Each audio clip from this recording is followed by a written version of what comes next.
సంతోషంగా ఉంది. ఆయన నాకు ఎట్లా మంచి మిత్రుడంటే, ఆయన నేను వేరు వేరు యూనివర్సిటీల్లో సమకాలీకులుగా ప్రొఫెసర్లుగా ఉండటం బట్టి మాత్రమే కాదు గానీ, ఈ బీసీ వేదిక తరఫున లేతే బీసీల కోసం ఆయన చేస్తున్న ప్రత్యేక కృషిని బట్టి నాకు చాలా కాలం నుంచి ఆయనతో పరిచయం. ఆయన కాకతీయ యూనివర్సిటీ వరంగల్ నుంచి వారు ప్రొఫెసర్‌గా రిటైర్ అయ్యారు పబ్లిక్ అడ్మినిస్ట్రేషన్‌లో.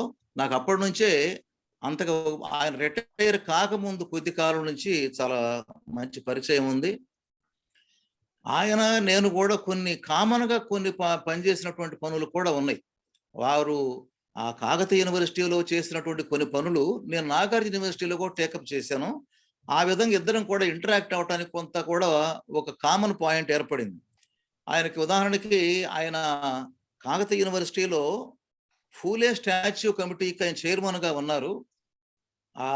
మహాత్మా జ్యోతిరావు ఫూలే, సావిత్రిబాయి ఫూలే విగ్రహాలు ఆయన అక్కడ ఏర్పాటు చేశారు కాకతీయ యూనివర్సిటీలో. దానికి ఆయన చైర్మన్‌గా ఉన్నారు ఆ కమిటీ. అదే విధంగా నాగార్జున యూనివర్సిటీలో మేము కూడాను అదే సమయంలో మరి ఫూలే స్టాచ్యూని ఏర్పాటు చేసేటువంటి కమిటీలో నేను కూడా ఉండి దానికి ఆర్గనైజ్ చేయడం జరిగింది. రెండోది ఆయన ఈ ఫూలే సెలబ్రేషన్స్ కమిటీ ఏర్పడింది.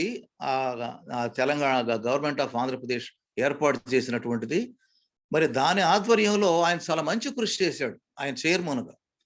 ఆయన రాష్ట్రం అంతా కూడా తెలంగాణ రాష్ట్రం కానివ్వండి మొత్తం తిరిగి మొత్తం 18 చోట్ల మహాత్మా జ్యోతిరావు ఫూలే విగ్రహాలను ఆయన ఏర్పాటు చేయడానికి ఆయన మంచి కృషి చేశాడు. 2009, 10 సంవత్సరాల్లోనే అంటే దాదాపు 10 ఏళ్ల క్రితమే ఆయన ఈ పనులు చాలా గొప్పగా చేశారు. అంతేకాకుండా ఆయన బీసీ సబ్ ప్లాన్ సాధన కమిటీకి కూడా ఆయన చైర్మన్‌గా ఉండటం జరిగింది. 2016, 17 సంవత్సరాల్లో ఆయన చాలా విస్తృతంగా తిరిగారు రాష్ట్రం అంతా కూడా. ఎన్నో సభలు, సమావేశాలు ఏర్పాటు చేశారు. మరి దానికి కూడా ఆయన చైర్మన్‌గా ఉన్నారు. కాబట్టి ఇట్లా ఆయన ప్రొఫైల్ చాలా రిచ్ ప్రొఫైల్. మొత్తం బీసీలకు సంబంధించినంత వరకి ఫూలే అకాడమీని కూడా స్థాపించారు ఆయన. మేము నాగార్జున యూనివర్సిటీలో మేము కూడా ఫూలే అధ్యయన కేంద్రం ఏర్పాటు చేసి నేను దానికి ఎట్లాగైతే ఫౌండర్ డైరెక్టర్‌గా ఉన్నానో మరి ఆ ప్రొఫెసర్ మురళీ మనోహర్ గారు కూడా అక్కడ Phule academy for BC development అనేది ఏర్పాటు చేసి చాలా గొప్ప కృషి చేశారు దానికోసం. మంచి మంచి సెమినార్లు పెట్టారు. చాలా పుస్తకాలు రాశారు. ఎన్నో స్టడీస్ దాని మీద కండక్ట్ చేశారు. మరి అట్లా ఆ విధంగా ఫూలే యొక్క తత్వాన్ని, ఫూలే సిద్ధాంతాన్ని ప్రజల్లోకి తీసుకొని పోవటానికి చాలా విశేషంగా కృషి చేశారు ఆయన. అదేవిధంగా ప్రొఫెసర్ మురళీ మనోహర్ గారు చాలా ఆశ్చర్యకరంగా ఆయన ప్రొఫెసర్‌గా ఉన్నప్పటికి కూడా మరి బయట బీసీల కార్యక్రమాల్లో మంచి యాక్టివిస్ట్‌గా ఉన్నారు. అదేవిధంగా ఆయన చాలా వ్యాసాలు రాశారు కూడా బీసీలకు సంబంధించినంత వరకి. నాకు తెలిసినంత వరకి నేను చాలా సార్లు చూశాను. సూర్య పత్రికలో ఆయన వారం వారం వ్యాసాలు రాసేవాడు. మీ అందరూ చూసి ఉంటారు. ఒక 100కు పైగా వ్యాసాలు రాశారు కేవలం ఒక సూర్య పత్రికలో. అట్లాంటి కంట్రిబ్యూషను మరి ప్రొఫెసర్ మురళీ మనోహర్ గారు చేయటం అది చాలా సంతోషమైనటువంటి విషయం. అంతేకాకుండా ఆ బీసీ నేషనల్ కాన్ఫరెన్స్ పెట్టారు ఆయన ఫర్ బీసీస్. ఆ సందర్భంగా బీసీ డిక్లరేషన్ డాక్యుమెంట్‌ను కూడా ఆయన విడుదల చేశారు. బీసీ డిక్లరేషన్ బీసీ డాక్యుమెంట్‌లో బీసీలకి ఎలాంటి అవసరాలు ఉన్నాయి, ప్రభుత్వం వైపు నుంచి వాళ్ళు ఏమేం కార్యక్రమాలు చేయాల్సి ఉంది, బీసీలకు ఉన్నటువంటి సంక్షేమ కార్యక్రమాలు ప్రస్తుతం ఏంటి, ప్రభుత్వాలు ఏం చేయాలా, ఇట్లాంటి ఎన్నో విషయాలు వారు దాంట్లో చెప్పారు. దాదాపు 10 పుస్తకాలు కూడా రాశాడు ఆయన బీసీల మీద. అవన్నీ మనం తెప్పించుకొని చదువుకుంటే కూడా మంచిదన్నటువంటిది నాకున్నటువంటి సలహా. ఇప్పుడైతే గత 3 నెలల నుంచి ఆయన బీసీ టీవీని కూడా ఆర్గనైజ్ చేస్తున్నారు. ఇప్పుడు నేను అనుకోవటం మనం చేసే ఈ ప్రోగ్రాం కూడా బీసీ టీవీ కవర్ చేస్తుందని చెప్పి నేను అనుకుంటున్నాను. ఆయన చాలా విశేషంగా ఈ విధంగా బీసీలకు సంబంధించి చాలా పూర్తి సమయాన్ని ఆయన కేటాయించి వారు కృషి చేస్తా ఉన్నారు. ఇప్పటికి మనకు టైం 6:20 అయ్యింది. మన అన్ని కార్యక్రమం మొత్తం కూడా 8 గంటల లోపు ముగించాలని చెప్పి మన నిర్వాహకులు ప్రతిపాదన చేశారు. నేను ఈ బీసీ జనగణన కేంద్ర ప్రభుత్వ వైఖరి అనేటువంటి విషయం మీద అందరికీ కూడా కొద్దో గొప్ప పరిజ్ఞానం ప్రతి ఒక్కరికి ఉందని చెప్పి నా ఉద్దేశం. ఎందుకంటే ఇక్కడ ఉన్నటువంటి 35 మంది సభ్యులు చాలా యాక్టివ్గా బీసీ రాజకీయాల గురించి తరచూ మాట్లాడుతూ ఉన్నారు. వీటిల్లో మురళీ మనోహర్ గారు ఇప్పటికే దాని గురించి చాలా చోట్ల ప్రసంగాలు చేశారు, చాలా చోట్ల ఆయన ఉపన్యాసాలు ఏర్పాటు చేయబడ్డాయి. ఇప్పటికే మరి చాలా వ్యాసాలు రాశారు. ఇప్పుడు మధ్యలో మళ్ళీ నేను జోక్యం చేసుకోవటం దానికన్నా కూడా ఒక 2-3 ప్రశ్నలు మాత్రమే నేను ఒకటి ఈ ప్రతిపాదన చేసి ఇప్పుడు ప్రొఫెసర్ మురళీ మనోహర్ గారితో మాట్లాడమని నేను రిక్వెస్ట్ చేస్తాను. మరి అందరికీ తెలిసిన విషయమే, కేంద్ర ప్రభుత్వ వైఖరి అని అన్నప్పుడు భారతదేశంలో కేవలం బీజేపీ కేంద్రం మాత్రమే బీసీ జనగణన చేపట్టకుండా లేదు కదా.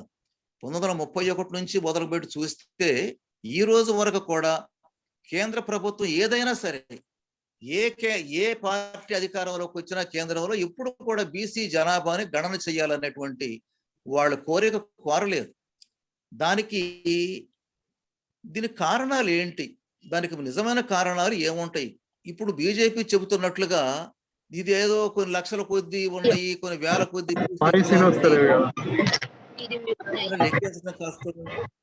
అనేటువంటిదే కారణమా? లేకపోతే జనగణన కనుక చేపట్టేటట్లయితే ఇదేదో వస్తాయి, అందువలన ఈ కుల వైషమ్యాలు లేకుండా ఉండాలంటే ఇట్లాంటి బీసీ లేఖలు ఇట్లాంటి చేయటం మంచిది కాదు అని పైకి చెప్పేటువంటి కారణాలే నిజమైన కారణాలా? లేకపోతే బీజేపీకి అసలు కారణాలు నిజంగా కూడా ఏమున్నాయి అనేటువంటి దాన్ని కూడా మురళీ మనోహర్ గారు దీంట్లో the hidden agenda behind the BJP government. ఎందుకంటే నేను అట్లా అంటుంది, వీళ్ళు గతంలో బీజేపీ వాళ్ళు బీసీ జనగణన చెయ్యాలని చెప్పి కోరారు. వాళ్ళు బీసీ జనగణన చెయ్యాలని 2010వ సంవత్సరంలో వాళ్ళు డిమాండ్ చేశారు కూడా. మళ్ళీ తిరిగి 2018వ సంవత్సరంలో కూడా హోమ్ మినిస్టర్ స్వయాన బీసీల జనగణన చేపడతామని చెప్పి బీజేపీ ప్రభుత్వం ప్రకటించింది. అలాంటప్పుడు ఇప్పుడు బీజేపీ తిరిగి అది సాధ్యం కాదని మరి సుప్రీంకోర్టుకి చెప్పింది, ఇప్పుడు రాజ్యసభలో ప్రకటన చేసింది. దీనికి రియల్ రీజన్ ఏమై ఉంటుంది అన్నటువంటిది అది ఒకటి మనం తెలుసుకోవాల్సిన అవసరం ఉంది. మరి తిరిగి ఇప్పుడు బీసీలు చాలా పెద్ద ఎత్తున చట్టసభల్లోకి వస్తున్నారు. నాకు గుర్తున్నంత వరకు 1984 సంవత్సరంలో కేవలం 11% మాత్రమే బీసీలు చట్టసభల్లో వాళ్ళ ప్రాతినిధ్యం ఉంటే, వాళ్ళు 1996 సంవత్సరం వచ్చేటప్పటికే 25% చట్టసభల్లో 25% రిప్రజెంటేషన్ బీసీలకు వచ్చింది. అది ఇంకా పెరుగుతూ ఉంది. బీసీల యొక్క సవాలు బీజేపీ గవర్నమెంట్కి చాలా తీవ్రమైనదిగా ఉంది. ఇలాంటప్పుడు దీనికి సంబంధించి బీసీ జనగణన చేపట్టడానికి ఏమైనా సంబంధం ఉందా? చేపట్టకుండా ఊరుకోవటానికి. అంతేకాకుండా ఎంబీసీలు ఏమన్నా మోస్ట్ బ్యాక్వర్డ్ క్యాస్ట్లు అనేటువంటివి కూడా ఒకటి ఉన్నాయి. మరి ఇప్పుడు ప్రధానంగా రాజకీయ పార్టీలు ప్రధానంగా రాజకీయ అధికారాన్ని అనుభవిస్తున్నటువంటి బీసీలని పక్కన పెట్టి ఎంబీసీలు రెచ్చగొట్టేటువంటి పని అట్లా చేయొచ్చు అనేటువంటి ఉద్దేశం ఏమైనా బీజేపీకి ఉందా? ఎందుకు అంటున్నానంటే ఈ మాట, జస్టిస్ రోహిణి కమిషన్ అనేటువంటి దాన్ని కూడా వీళ్ళు ప్రస్తావన చేశారు. బీసీలని వర్గీకరణ చేయాలి అన్నటువంటిది రోహిణి కమిషన్ సిఫార్సు. ఆ వర్గీకరణ చేయటం వల్ల బీజేపీ గవర్నమెంట్కి ప్రయోజనం జరుగుతుందా లేదా నష్టం జరుగుతుందా? బీసీ వర్గీకరణ కనుక చేపట్టేటట్లయితే రోహిణి కమిషన్ ప్రకారంగా ఎస్సీల వర్గీకరణ కూడా చేయాలన్నట్టు డిమాండ్ ఎస్సీల వైపు నుంచి వచ్చుద్ది. కాబట్టి దీన్ని ఎంటర్టైన్ చేయనక్కర్లేదు మనం అనేటువంటిది ఏదన్నా అట్లాంటి కారణాలు ఏమైనా ఉన్నాయా అనేటువంటి దాన్ని కూడా మనం ఆలోచన చేయాల్సిన అవసరం ఉంది. ఇక కొంతమంది మరి బీసీలంతా కూడా ముక్త కంఠంతో ఏకకంఠంతో బీసీ జనాభా గణన చెయ్యాలని చెప్పి కోరుతున్నప్పుడు కమ్యూనిస్ట్ పార్టీల్లోనే వామపక్ష శక్తులుగా ఉన్నటువంటి వాళ్ళు కూడా ఈ బీసీ జనగణన చేయనక్కర్లేదు, దీనివల్ల ఒరిగేది ఏమీ లేదు, మహా అయితే సంక్షేమ కార్యక్రమాలు ఒరుగుతాయి, మహా అయితే లేదా రిజర్వేషన్లు వస్తాయి, ఇది అంతిమంగా బీసీలకి పెద్దగా ఉపయోగపడేది ఏమి లేదు కదా అనేటువంటి మాట కూడా మాట్లాడుతూ పత్రికలో చాలా వ్యాసాలు కూడా వచ్చినాయి. దీని మీద ఎలాంటి వైఖరి తీసుకోవాల్సిన అవసరం ఉంటుంది. ఒకవేళ బీసీలకి జనాభా గణన చేసినందువల్ల మహా వస్తే రిజర్వేషన్లు వస్తాయి అనేటువంటి వాళ్ళు మరి ఎస్సీలు ఎస్టీలకి జనాభా గణన దాన్ని వ్యతిరేకిస్తారా? మరి వాళ్ళ విషయంలో ఎస్సీ ఎస్టీలకి చేసే జనాభా గణనని అందరూ ఆహ్వానిస్తున్నాం కదా. అట్లా జనాభా గణన చేయటం వల్లనే ఎస్సీలకి ఎస్టీలకి రావాల్సినటువంటి సదుపాయాలు వస్తున్నాయని చెప్పి మనకు అర్థమవుతున్నది కదా. ఇట్లాంటి పరిస్థితుల్లో ఎస్సీ జనాభా గణనని సమర్థించే వాళ్ళు, ఎస్టీ జనాభా గణన సమర్థించే వాళ్ళు బీసీ జనాభా గణనని నిరుత్సాహపరచడంలో ఏదైనా అర్థం ఉందా? దాని గురించి కూడా ఆలోచన చేయాల్సిన అవసరం ఉంది. అంతిమంగా స్టాటిస్టిక్స్ మొత్తం కూడా 2 ప్రధానమైన కమిటీలు వెల్లడించినాయి. డెట్ అండ్ ఇన్వెస్ట్మెంట్ సర్వే అనేటువంటి కమిటీ కూడా ఈ మధ్య వెల్లడించింది. భారతదేశంలో ఉన్న పావర్టీ మొత్తం, దారిద్ర్యము నిరుద్యోగం అంతా ఎస్సీ ఎస్టీ బీసీలు మైనారిటీలు చుట్టూ తిరుగుతున్నదే అని ఒక సమగ్రమైనటువంటి నివేదికను కూడా సమర్పించారు. ఆ నివేదికను ఈ మధ్య ఎకనామిక్ అండ్ పొలిటికల్ వీక్లీలు కూడా చాలా ప్రముఖంగా ప్రస్తావించడం జరిగింది. అంటే భారతదేశంలో వర్గం అనేటువంటిది కులం రూపంలోనే ఉంది అనేటువంటి దానిని ఆ అధ్యయనాలు చేసినాయి. అలాంటి పరిస్థితుల్లోనే భారత రాజ్యాంగం కూడా కులాన్ని గుర్తించింది. భారతదేశం అనేటువంటిది ఒక కుల సమాజం అని. అందుకని కులాన్ని రద్దు దిశగానే చాలా ప్రతిపాదనలు భారత రాజ్యాంగం చేసింది. అందువల్ల ఈ కొద్ది మాటలు నేను చెప్తూ ఇప్పుడు ముందు మనం అనుకున్నటువంటి ఈ విషయాలను కూడా మరి ప్రొఫెసర్ మురళీ మనోహర్ గారు దీంట్లో తడుగుతారని, దాంట్లో వ్యక్తీకరిస్తారని చెప్పి నేను ఆశిస్తూ, ఇప్పుడు ఆ సమయం 6:26 అయింది నా టైం ప్రకారంగా. అయితే 1 గంట సేపు ప్రొఫెసర్ మురళీ మనోహర్ గారు తన ప్రసంగాన్ని కొనసాగించవచ్చు. ఆ ప్రసంగం అయిపోయిన తర్వాత ఇక నా రిమార్కులు అట్లాంటివి ఏమి ఉండవు. ఇంకా ఎవరైనా ఈ సభలో పాల్గొన్న వాళ్ళు ఎవరైనా అడిగేటువంటి కొన్ని సందేహాలకి సమాధానాలు ప్రొఫెసర్ మురళీ మనోహర్ గారు ఇస్తారు.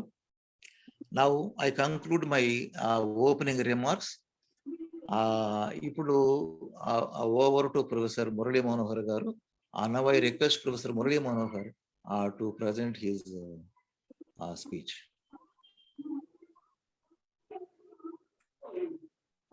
ప్రొఫెసర్ మురళీ మనోహర్.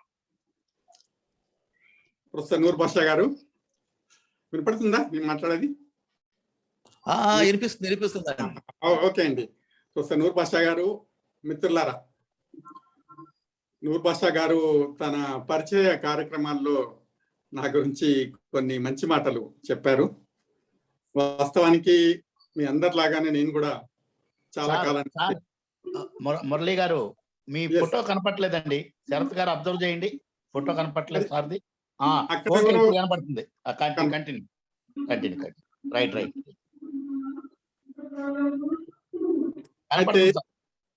ఓకే అండి.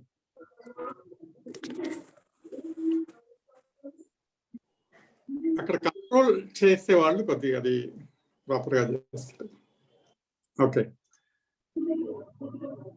అయితే మీ అందరిలాగానే నేను కూడా మొదటి నుంచి కొద్ది గొప్ప ఈ అంశాలపైన పనిచేయటానికి, అటు యూనివర్సిటీలో పనిచేస్తూనే ఈ అంశాలపైన పనిచేయటానికి ప్రయత్నం చేస్తాను. మొదటి నుంచి మీ అందరిలాగానే నేను కూడా వర్గాలు మాత్రమే ఉంటాయి, కులాలు ఉండవు అని నమ్మిన వాడిని. కానీ చాలా అధ్యయనాలు చేసిన తర్వాత, అనేక రచనలు చదివిన తర్వాత,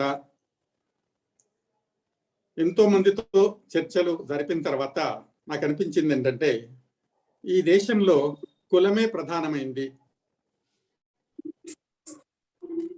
కులము ప్రధానమైంది అంటూనే కులము వర్గము గురించి జమిలిగా ఆలోచించాల్సిన అవసరం ఉంది అని నేను భావించేవాడిని.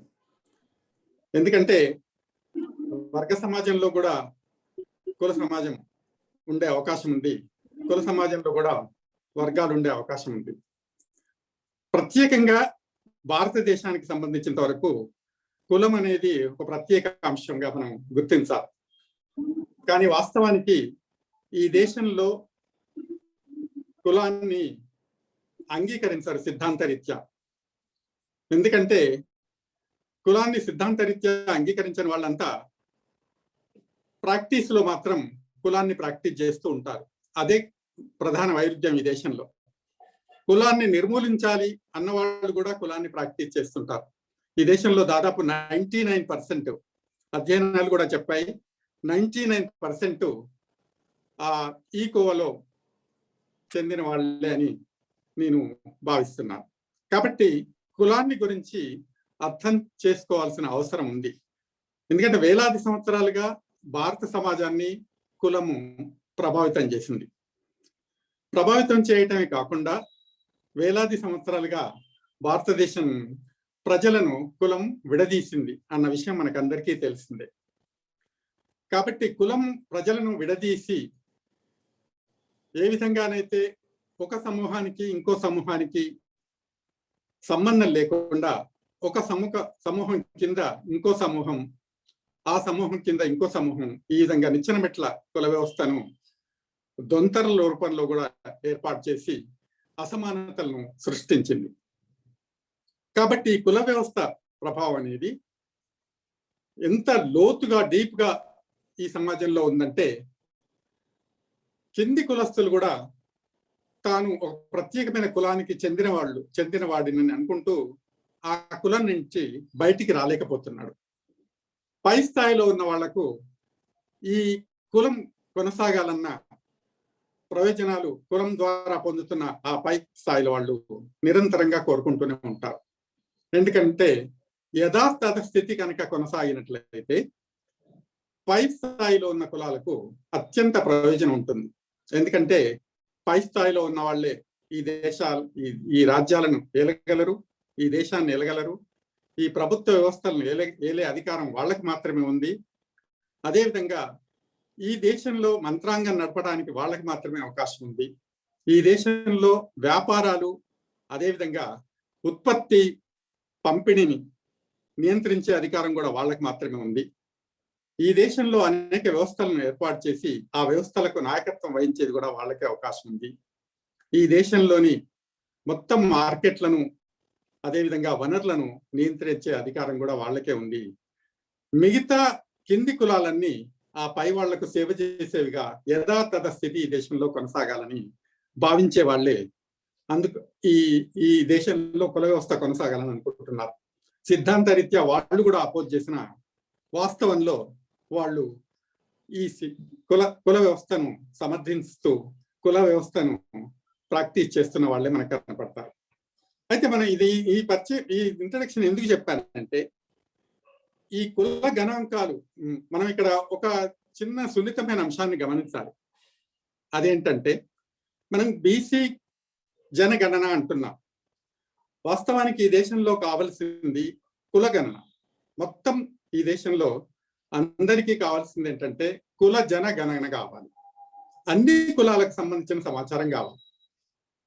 ఆ సమాచారం ఉన్నప్పుడే ఏ కులాలు ఏ స్థాయిలో ఉన్నాయి, మన దేశానికి స్వాతంత్రం వచ్చిన తర్వాత స్వాతంత్ర ఫలాలు అందరికీ అందే విధంగా అన్ని కులాలకు అందుతున్నాయా లేదా అన్నది గమనించాల్సిన అవసరం ఉంది.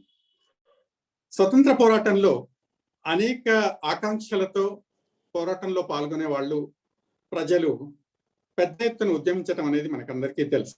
ఆ ఆకాంక్షలు అనేవి స్వాతంత్రం వచ్చిన తర్వాత తీరాయా లేదా, ఆ తీరాయ అంటే అన్ని కులాలకు వాళ్ళ ఆకాంక్షలు తీరాయా లేదా అన్నది గమనించాల్సిన అవసరం ఉంది. ఈ దేశానికి ఒక రాజ్యాంగం అంటూ ఉంది. ఆ రాజ్యాంగం ప్రత్యేకంగా ఈ దేశంలో ఒక నూతన సామాజిక వ్యవస్థను, నూతన ఆర్థిక వ్యవస్థను, నూతన రాజకీయ వ్యవస్థను క్రియేట్ చేసే లక్ష్యాలు కలిగి ఉందన్న విషయాన్ని మనం గమనించాలి. అనేక వేలాది సంవత్సరాలుగా ఈ దేశంలో కొనసాగుతున్న వ్యవస్థకు భిన్నంగా ఒక విధమైన ప్రజాస్వామ్య వ్యవస్థను ఈ దేశంలో ఏర్పాటు చేయడానికి రాజ్యాంగం లక్ష్యంగా పెట్టుకుందన్న విషయం మనకందరికీ తెలుసు. కాబట్టి ఆ ప్రజాస్వామ్య వ్యవస్థ అనేది ప్రాతినిధ్య ప్రజాస్వామ్య వ్యవస్థగా రాజ్యాంగంలో పేర్కొన్నట్టు సామాజిక న్యాయం, ఆర్థిక న్యాయం, రాజకీయ న్యాయం, సమానత్వం, సమాన అవకాశాలు ఇది ఈ దేశ ప్రజలందరికీ రాజ్యాంగం ప్రామిస్ చేస్తుంది. కాబట్టి రాజ్యాంగం చేసిన వాగ్దానం అనేది స్వాతంత్రం వచ్చిన తర్వాత అమలు జరిగిందా లేదా అన్నది మనం పరిశీలించాల్సిన అవసరం ఉన్నది. ఆ విధంగా అమలు జరుగుతుందా లేదా తెలుసుకోవటానికి మనకు డేటా అనేది కావాలి.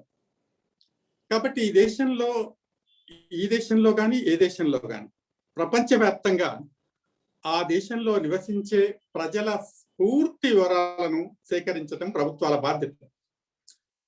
ఈ ప్రభుత్వాల బాధ్యత అని యునైటెడ్ నేషన్స్ లో జరిగిన సమావేశంలోనే అన్ని ప్రభుత్వాలు ఒక అగ్రిమెంట్కి వచ్చాయి. ప్రభుత్వాలు ఆయా దేశాలలో ఏ సమాచారాన్ని సేకరించాలి అని వాళ్ళు ఒక అగ్రిమెంట్ చేసుకున్న దాంట్లో భారతదేశం కూడా సిగ్నేటరీ. కాబట్టి సమాజానికి సంబంధించిన పూర్తి సమాచారం, ఆ దేశంలో నివసించే ప్రజలకు సంబంధించిన పూర్తి సమాచారం సేకరించాల్సిన బాధ్యత ప్రభుత్వంపై ఉంది. అందుకొరకే 1948లో కేంద్ర ప్రభుత్వం సెన్సస్ చట్టాన్ని చేయటం జరిగింది. కాబట్టి సెన్సస్ చట్టం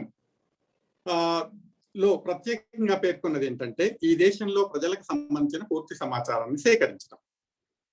ఆ సెన్సస్ కు ప్రత్యేకంగా మిగతా నేషనల్ బాడీస్, అటానమస్ బాడీస్ ఉన్నట్టు ఈ సెన్సస్ బాడీ కూడా, సెన్సస్ కమిషనరేట్ కు, రిజిస్ట్రార్ ఆఫ్ సెన్సస్ కు కూడా కొన్ని ప్రత్యేక అధికారాలు అంటూ ఉంటాయి సెన్సస్ కండక్ట్ చేయడానికి. కొన్ని లీగల్ పవర్స్ కూడా ఆ చట్టం ద్వారా వాళ్ళకి ఇవ్వటం జరిగింది. ఇది కేంద్ర జాబితాలో ప్రత్యేకంగా 94వ అంశం మెన్షన్ చేయటం జరిగింది. ఇది కేంద్ర ప్రభుత్వానికి సంబంధించిన బాధ్యత, రాష్ట్ర ప్రభుత్వాలకు సంబంధించిన బాధ్యత కాదు. ఈ దేశంలో మన రాజ్యాంగ ప్రకారం ఇది కేంద్ర బాధ్యత. కాబట్టి ఈ దేశంలో ప్రతి 10 సంవత్సరాలకు ఒకసారి సెన్సస్ కండక్ట్ చేయాలి. పూర్తి సమాచారాన్ని సేకరించాలి అని యునైటెడ్ నేషన్ లో భారతదేశం సిగ్నేచర్ చేసింది. కానీ కులాలకు సంబంధించిన సమాచారం సేకరించబట్టలేదు. ఎందుకు సేకరించబట్టలేదు అన్నదే ఇక్కడ ప్రధానమైన సమస్య. అంటే 75 సంవత్సరాలు మనం ఆజాదీ కా అమృత్ మహోత్సవ్ అన్నదాన్ని దేశవ్యాప్తంగా మనం సెలబ్రేట్ చేసుకుంటున్నాం. మన దేశానికి 75 సంవత్సరాలు అయిన స్వాతంత్రం వచ్చి అని మనం సెలబ్రేట్ చేసుకున్న సందర్భంలో ఈ దేశంలో నివసించే 132 కోట్ల మంది ప్రజలు, ఆ ప్రజలకు వివిధ ప్రాంతాలకు చెందిన వాళ్ళు ఉన్నారు, వివిధ మతాలకు చెందిన వాళ్ళు ఉన్నారు, వివిధ కులాలకు సంబంధించిన వాళ్ళు ఉన్నారు, వివిధ వర్గాలకు చెందిన వాళ్ళు ఉన్నారు, వివిధ వృత్తుల్లో ఉన్న వాళ్ళు ఉన్నారు, వివిధ రకాలుగా జీవించే వాళ్ళందరూ ఉన్నారు. వీళ్లకు ఈ 75 సంవత్సరాల్లో స్వాతంత్ర ఫలాలు అందరికీ సమానంగా అందాయా? రాజ్యాంగ ఫలాలు అందరికీ సమానంగా అందాయా? ప్రభుత్వం ఉద్దేశించిన అభివృద్ధి కార్యక్రమాలకు సంబంధించిన బెనిఫిట్స్ అందరికీ రీచ్ అయ్యాయా? అది సమానంగా రీచ్ అయ్యాయా? అందరికీ సమాన అవకాశాలు అందాయా అన్నదే ప్రధానమైన అంశం. అటువంటి సందర్భంలో సమాచారం అనేది ఒక బేసిస్. సమాచారం లేకుండా ఎవరు ఏ స్థాయిలో ఉన్నారు అని అర్థం చేసుకోవడం ఎలా సాధ్యమవుతుంది అన్నదే బేసిక్ క్వశ్చన్ ఇక్కడ. కాబట్టి డార్క్ లో ఉండి, మనము చీకట్లో ఉండి మనకు కావాల్సిన దాన్ని మనం వెతుకోలేము. లైట్ లో ఉన్నప్పుడే దాన్ని వెతుకోవటం సాధ్యమవుతుంది. కాబట్టి సమాచారం అనేది లైట్, ఇన్ఫర్మేషన్ ఈజ్ ఎనర్జీ. ఎందుకంటే ఇప్పుడు మొత్తం ప్రపంచాన్ని శాసించేది డేటా అని మనకు అందరికీ తెలుసు. ఎవరైతే ఈ డేటాను పెద్ద మొత్తంలో నియంత్రిస్తారో వాళ్లే rulers of the world. IT యొక్క ఇంపార్టెన్స్ ఎందుకు పెరిగిందంటే they control data, extensive data, deep data. ప్రపంచంలో ఉన్న మొత్తం సమాచారాన్ని ఎవరు ఎక్కువ నియంత్రిస్తారో వాళ్లే మొత్తం సమాజాన్ని నియంత్రించగలరని చాలా మంది అధ్యయనకారులు మనకు తెలిపారు. ముఖ్యంగా మనం గూగుల్ కనుక చూసినట్లయితే గూగుల్లో మనకు కావాల్సిన అంత సమాచారం లభిస్తుంది.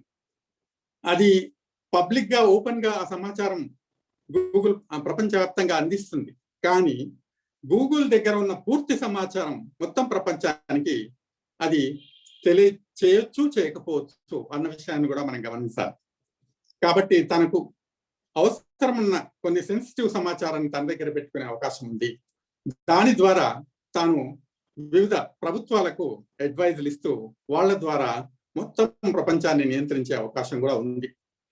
కాబట్టి 1984 జార్జ్ ఆర్వెల్ నవల్లో మీరు చాలా మంది చదివే ఉంటారు. ఏ విధంగా మొత్తం ప్రపంచాన్ని భవిష్యత్తులో ఈ ఇన్ఫర్మేషన్ కంట్రోల్ చేయగలుగుతుంది అన్నది. కాబట్టి ప్రభుత్వం దగ్గర పూర్తి సమాచారం ఉండాల్సిన అవసరం ఉన్నది.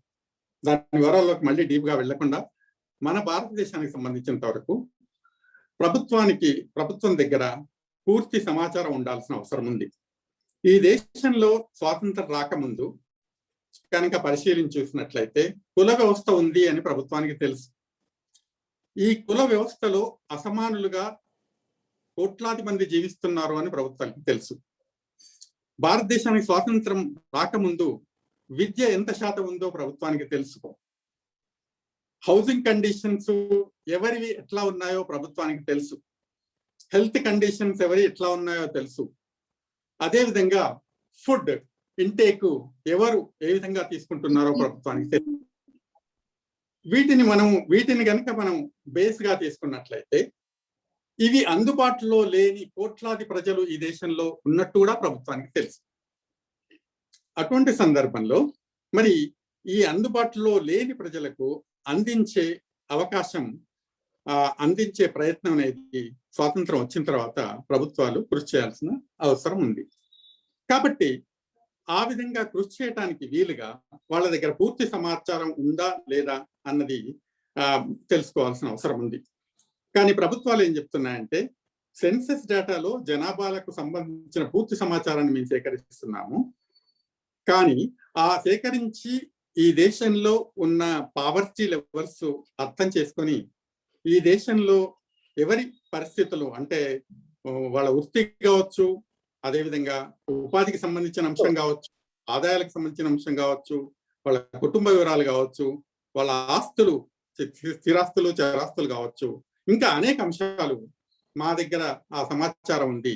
దాని ద్వారా ఎవరికి ఏం చేయాలో మేము నిర్ణయించి ఈ దేశంలోని పేదరికాన్ని నిర్మూలించడానికి ప్రయత్నాలు చేస్తాం అని ప్రభుత్వాలు చెప్తున్నాయి. దానికి ప్లానింగ్ కమిషన్ ఏర్పాటు చేశారు. పంచవర్ష ప్రణాళికలను దాదాపు 12 పంచవర్ష ప్రణాళిక అంతకుముందు ప్లానింగ్ కమిషన్ వేసింది. ఆ తర్వాత నీతి ఆయోగ్ వచ్చి కూడా ప్రభుత్వాలకు అడ్వైజ్ చేస్తుంది ఈ మధ్య కాలంలో బీజేపీ గవర్నమెంట్ వచ్చిన తర్వాత. కాబట్టి వీటినన్నిటినీ మనం పరిశీలించి చూస్తే ప్రభుత్వం చెప్పేది ఏంటంటే మా దగ్గర కావాల్సిన సమాచారం ఉంది. అయితే ఇక్కడ మనం కుల గణాంకాలు అడిగే వాళ్ళు ప్రభుత్వాన్ని చేసే క్వశ్చన్ ఏంటంటే అది బాగానే ఉంది, కానీ ఈ దేశంలో స్వాతంత్రం రాకముందు వేలాది సంవత్సరాలుగా కొన్ని కులాలే పై స్థాయిలో ఉంటూ వచ్చాయి. చాలా కులాలు, వేలాది కులాలు కింది స్థాయిలో ఉండి కనీస వసతులకు కూడా నోచుకోలేని పరిస్థితి ఉంది. ఆ విధంగా ఉన్న క్రమంలో మనం పరిశీలించి చూసినట్లయితే స్వాతంత్రం వచ్చిన తర్వాత ఈ కింది కులాలు పై కులాలతో సమానంగా ఎదగటానికి అవకాశం కలిగిందా అన్న సమాచారం మీ దగ్గర ఎక్కడ ఉంది అని ప్రభుత్వాలను మనం క్వశ్చన్ చేస్తున్నాం ఇప్పుడు. ఎందుకంటే మీరు ఈ దేశంలోని జనాభా అంటే ఎస్సీ ఎస్టీల సంబంధించిన సమాచారం రాజ్యాంగంలో సూచించినట్లుగా సెన్సెస్ లో కలెక్ట్ చేస్తున్నారు. సెన్సెస్ లో మనం చూసినట్లయితే మతాలకు సంబంధించిన సమాచారం ఉంటుంది, అదేవిధంగా ఎస్సీ ఎస్టీలకు సంబంధించిన సమాచారం ఉంటుంది. ఇక మిగతాదంతా జనరల్ సమాచారం, మిగతా వాళ్ళంతా జనరల్ కేటగిరీకి సంబంధించిన ప్రజలు. అంటే బ్యాక్వర్డ్ క్లాసెస్ అంటే జనరల్ కేటగిరీలో అంతర్భాగంగా ఉన్నారు. ఇది ఎందుకు ఇలా జరిగింది అన్నప్పుడు ఒకసారి రాజ్యాంగాన్ని పరిశీలించి చూసినట్లయితే మనకు అనిపించేది ఏంటంటే రాజ్యాంగంలో ఈ బీసీ అనబడే వాళ్ళు ఎవరు అన్నది డిఫైన్ చేయడం జరగలేదు. రాజ్యాంగం రూపొందించేప్పుడు దాదాపు 114 సమావేశాలు సెషన్స్ అయ్యాయని చెప్తూ ఉంటారు. 114 సార్లు రాజ్యాంగ నిర్మాణ సభ అనేక అంశాలపైన చర్చించింది అని చెప్తుంటారు. మరి 114 సార్లు చర్చించినప్పటికీ కులం బీసీల గురించి చర్చించే అవకాశం వాళ్ళకి రాలేదు అన్నది చాలా డిస్టర్బెన్స్ వస్తుందండి. ఎక్కడో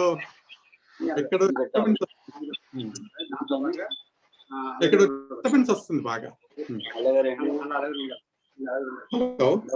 హలో రాజ్ కుమార్ అంటే ఎవరు? రాజ్ కుమార్ చాలా డిస్టర్బెన్స్ వస్తుంది, ఎవరో మాట్లాడుతున్నారు.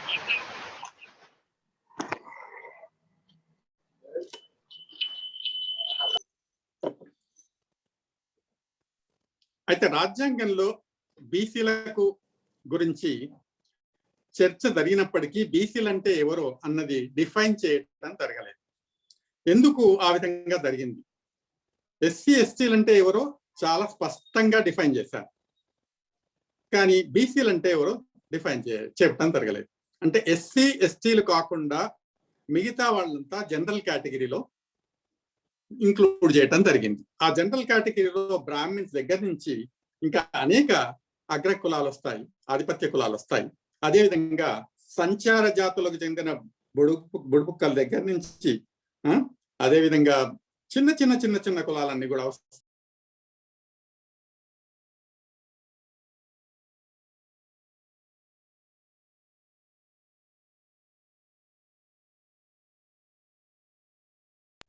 సార్ వాయిస్ పోయింది. ఇక్కడ ఎవరు అక్కడ అక్కడ కంట్రోల్ చేస్తున్నారు. అయితే ఇప్పుడు వచ్చిందా? అయితే ఇది ఎందుకు ఇలా జరుగుతుంది అన్నదాన్ని మనం రాజ్యాంగ నిర్మాణ క్రమంలోనే ఓబీసీలకు బీసీలకు పూర్తి అన్యాయం జరిగిందన్న విషయాన్ని మనం అర్థం చేసుకోవడానికి ప్రయత్నం చేయాలి. కాబట్టే ఎస్సీ ఎస్టీల గణాంకాలు మాత్రమే జరపాలని రాజ్యాంగంలో ప్రత్యేకంగా మెన్షన్ చేయడం జరిగింది. ఎందుకంటే వాళ్ళ జనాభా దామాషా ప్రకారం అటు రాజకీయ చట్టసభల్లో రిజర్వేషన్లు ఇవ్వాలి, విద్యా విషయక రిజర్వేషన్లు ఇవ్వాలి, విద్యా సంస్థల్లో, అదేవిధంగా ఉద్యోగాల్లో కూడా రిజర్వేషన్ ఇవ్వాలి. కాబట్టి జనాభా ఎంత ఉంటే ఆ ప్రపోర్షనెట్ లో వాళ్ళకు రిజర్వేషన్స్ ఇవ్వాలని రాజ్యాంగంలో రాసుకోవటం జరిగింది. కనుక ఆ విధంగా వాళ్లకు వాళ్ళ జనాభా కౌంట్ చేయడానికి కూడా రాజ్యాంగాల్లోనే మెన్షన్ చేయడం జరిగింది. కానీ మిగతా ఓబీసీలకు వచ్చే వరకు ఎందుకు జనరల్ కేటగిరీలో వేశారు అన్నదే ప్రధానమైన ప్రశ్న. ఎందుకంటే ఓబీసీలలో కూడా ఇప్పుడు ఏ విధంగానైతే 75 సంవత్సరాల తర్వాత 2017లో ఇంతకుముందే చెప్పారు నూర్ బాషా గారు, రోహిణి కమిషన్ ఏర్పాటు చేశారు 2017లో. అప్పటి నుంచి ఆ రోహిణి కమిషన్ కసరత్తు చేస్తుంది మొత్తం ఓబీసీలను 4 కేటగిరీలుగా విభజించాలని. ఈ దేశంలో చాలా రాష్ట్రాలలో దాదాపు నాకు తెలిసినంత వరకు 12 రాష్ట్రాలలో వర్గీకరణ అనేది ఆల్రెడీ అమలు అవుతుంది. ఓబీసీలకు సంబంధించినంత వరకు, బీసీలకు సంబంధించినంత వరకు. మన తెలుగు రాష్ట్రాల్లో కూడా ఏబిసిడి వర్గీకరణ ఆల్రెడీ జరిగింది. ఏబిసిడి తర్వాత ఈ కూడా వర్గీకరణ జరిగి బీసీలను కేటగరైజ్ చేయటం జరిగింది. దీనికి రేషనాలిటీ ఉందా లేదా అన్నది వేరే విషయం, కానీ వర్గీకరణ మాత్రం ఇక్కడ జరిగింది. ఇప్పుడు 2017లో రోహిణి కమిషన్ వేసి ఆ రోహిణి కమిషన్ కూడా కేంద్ర ప్రభుత్వ డైరెక్షన్ లో ఇప్పుడు అది పనిచేస్తుంది. ఏబిసిడి వర్గీకరణ ఆల్రెడీ అది బయట లీక్ చేసింది ఇన్ఫర్మేషన్, ఈ విధంగా మేము డివైడ్ చేయబోతున్నామని. దాని గురించి ఎక్స్టెన్సివ్ గా డిస్కషన్స్ కూడా జరుగుతున్నాయి. కాబట్టి 75 సంవత్సరాల తర్వాత ఓబీసీ వర్గీకరణ చేయాలి అనుకుంటున్నప్పుడు మరి ఈ దేశంలో రీసెంట్ గా EWS reservations, economically weaker sections అన్న వాటికి 10% రిజర్వేషన్స్ ప్రవేశపెట్టడం జరిగింది. అయితే ఇక్కడ ఒకే బేసిక్ క్వశ్చన్ వస్తుంది. ఎందుకంటే ఇది ఇప్పుడు ముందే చెప్తున్నానంటే 10% రిజర్వేషన్స్ ఏ బేసిస్ మీద కేంద్ర ప్రభుత్వం డిసైడ్ చేస్తుంది? దానికి క్రైటీరియా ఏంటి అసలు? దానికి ఎవిడెన్స్ ఏమైనా ఉందా కేంద్ర ప్రభుత్వం దగ్గర? ఈడబ్ల్యూఎస్ వాళ్లకు 10% రిజర్వేషన్ ఇవ్వాలి అని ఎక్కడైనా క్రైటీరియా ఉందా? ఏమైనా రేషనాలిటీ ఉందా? ఏదైనా సైంటిఫిక్ ఎవిడెన్స్ ఉందా? ఈ ఈడబ్ల్యూఎస్ సంబంధించిన పూర్తి సమాచారం, సామాజిక, ఆర్థిక, సాంస్కృతిక, రాజకీయ గణాంకాలు వాళ్ళ దగ్గర ఏమైనా ఉన్నాయా? వీళ్ళు పూర్తిగా వెనుకబాటు గురవుతున్నారని అనుకునే వాళ్ళకి రిజర్వేషన్లు ఇవ్వాలని అనుకుందా? మొట్టమొదటిసారి ఈ దేశంలో గత 70 సంవత్సరాలుగా జరుగుతున్న దాన్ని బ్రేక్ చేసి వాళ్ళు ఆర్థిక ప్రాతిపదిక పైన రిజర్వేషన్లను ఈ దేశంలో అగ్రకులాలకు ఇవ్వటం జరిగింది. ఆర్థిక ప్రాతిపదిక పైన అగ్రకులాలకు రిజర్వేషన్లు ఇవ్వటం జరిగింది. అయితే దానికి ఏ ఎవిడెన్స్ బేసిస్ మీద ఇవ్వటం జరిగింది అన్నది మనం చెప్పాలి. ఈ దేశంలో గత అనేక సంవత్సరాలుగా స్వాతంత్రం జగతి సుప్రీం కోర్టులలో, హైకోర్టులలో చాలా డీటెయిల్ డిస్కషన్ జరిగాయి. ఏ ప్రాతిపదికపైన రిజర్వేషన్లు ఇస్తున్నారు, ఆ విధంగా ఇవ్వటం న్యాయమేనా, ఏ విధంగా ఇస్తే బాగుంటుంది అన్న దానిపైన చర్చలు జరిగాయి. దానిలో కులం, వర్గం అన్నదానిపైన కూడా అనేక చర్చలు జరిగాయి. మీ ఈపీడబ్ల్యూలోనే చాలా ఎక్స్టెన్సివ్ గా వ్యాసాలు వచ్చాయి. దేశవ్యాప్తంగా లెఫ్ట్ ఇంటెలెక్చువల్స్ అందరూ దీనిపైన డీటెయిల్డ్ గా డిస్కస్ చేయడానికి ప్రయత్నం చేస్తూ వచ్చారు. ఇప్పటికి కూడా వాళ్ళు ఇంకా వర్గమే ప్రధానము, కులం అనేది ప్రధానం కాదు అని ఇప్పటికి కూడా వాళ్ళు ఆర్గ్యూ చేసే వాళ్ళు కూడా ఉన్నారు. చాలా విచిత్రంగా. ఎందుకంటే కులాలు సమస్యపోతున్నాయి ఈ దేశంలో. ఏ విధంగానైతే ప్లాంట్స్, ఏ విధంగానైతే జంతువులు సమస్యపోతున్నాయో కులాలు కూడా సమస్యపోతున్నాయి. ఈ దేశంలో 10 మంది కలిగిన ఒక కులం కూడా ఉన్నదంటే ఆశ్చర్యపోక్కర్లేదు. వాళ్ళు ఒకప్పుడు 1931 సెన్సెస్ లో కనుక చూసుకున్నట్లయితే ఆ కులం నంబర్ ఎంత ఉండే, ఆ కులం ఇప్పుడు ఎందుకు అట్లా ఆ విధంగా జరిగిందంటే దే ఆర్ జస్ట్ డయింగ్. అది మనం అర్థం చేసుకోవడానికి ప్రయత్నం చేయాలి, ఎందుకు ఆ విధంగా జరుగుతుంది అని. సరే, ఆ కులం కొనసాగాలని మనం కోరుకోవటం లేదు, కానీ ఆ కులం ఎందుకు సమస్య పోతుంది? ఒక ప్లాంట్ లాగా డైనోసార్స్ ఇప్పుడు లేవు అని మనం చదువుకుంటూ ఉంటాం. మరి ఎందుకు ఈ కులాలు ఇప్పుడు లేవు అన్నది కూడా అర్థం చేసుకోవడానికి ప్రయత్నం చేయాలి. దానికి చారిత్రక కారణాలు ఏంటి అన్నది తెలుసుకోవడానికి ప్రయత్నం చేయాలి. కానీ ప్రభుత్వం ఎందుకు ప్రయత్నం చేయటం లేదు? ఈడబ్ల్యూఎస్ వచ్చే వరకు మొత్తం రూల్స్, కాన్స్టిట్యూషనల్ రూల్స్ అన్నింటినీ వయోలేట్ చేయటం, బ్రేక్ చేయటం జరిగింది. 50% మించకూడదు అన్న ఆ సాక్రోసాంక్ట్ జడ్జిమెంట్ కాన్స్టిట్యూషన్ లో ఎక్కడ రాసి లేదు అసలు. వాస్తవానికి 50% మించకూడదు అని, కానీ సుప్రీంకోర్టు జడ్జిమెంట్ ఇచ్చింది 50% మించకూడదు అని. కానీ ఆటోమేటిక్ గా ఈడబ్ల్యూఎస్ వచ్చే వరకు ఆ సాక్రోసాంక్ట్ డాక్యుమెంట్ అనేది ఇక్కడ పనికి రాకుండా పోయింది. ఎందుకు ఆ విధంగా జరిగింది అన్నది మనం అర్థం చేసుకోవాలి. కాబట్టి ఈ పరిచయంతో నేను మళ్ళీ కుల గణాంకాల్లోకి వస్తాను. వాస్తవానికి మనకు బీసీ గణాంకాలు కాదు కావాల్సింది, కుల గణాంకాలు. ఎందుకంటే ఈ దేశంలో బ్రాహ్మిన్స్ ఎంతమందో కూడా మనకు తెలియాలి, వైశ్యులు ఎంతమందో కూడా మనకు తెలియాలి, రాజ్పుతులు ఎంతమందో కూడా తెలియాలి. అదేవిధంగా ఈ దేశంలో బుడుబుక్కల వాళ్ళు కూడా ఎంతమందో కూడా తెలియాలి. ఆ తెలవాలి అంటే కుల గణాంకాలు జరగాలి. కాబట్టి ఈ దేశంలో ఏదైనా ఒక అభివృద్ధిని అర్థం చేసుకోవాలంటే అది తులనాత్మకంగా మాత్రమే అభివృద్ధిని అర్థం చేసుకోవటం వీలైంది. అభివృద్ధి అనేది ఆ క్వాలిటేటివ్ గా క్వాంటిటేటివ్ గా అర్థం చేసుకోవాలంటే దాన్ని కంపారిటివ్ లెవెల్స్ లోనే అర్థం చేసుకుంటేనే నిజమైన అభివృద్ధి ఎవరు ఎంత అభివృద్ధి, ఏ స్థాయిలో అభివృద్ధి చెందారు అనేది మనకు అర్థమవుతుంది. కాబట్టి ఆ విధంగా అభివృద్ధి చెందాలంటే ఒక బ్రాహ్మణ్ కమ్యూనిటీ, ఒక బుడుబుక్కల కమ్యూనిటీ తీసుకున్నట్లయితే ఈ రెండు కంపేర్ చేసి తులనాత్మకంగా ఎవరు దేంట్లో అభివృద్ధి చెందారు అని అర్థం చేసుకోవడానికి మనం ప్రయత్నం చేసినప్పుడు మాత్రమే సాధ్యమవుతుంది. కాబట్టి ఇది అర్థం చేసుకోవాలంటే ఈ దేశంలో కులగణన జరగాలి. నీకు జనరల్ కేటగిరీ కింద ఇద్దరిని కలిసి కట్టుగా నువ్వు గనక సమాచారం సేకరించినట్లయితే నీకు తెలియదు నువ్వు బ్రాహ్మణ్ను బుడుబుక్కల ఒకే కేటగిరీ కింద చేర్చినప్పుడు అది వాళ్ళ నేచర్ ఆఫ్ డెవలప్మెంట్ అనేది, వాళ్ళ సామాజిక, ఆర్థిక, రాజకీయ పరిస్థితులు అనేవి, వాళ్ళ అభివృద్ధి అనేది మనకు అర్థం కాదు. కాబట్టి అర్థం కావాలంటే మనం తప్పనిసరిగా కులగణన అనేది జరగాలి.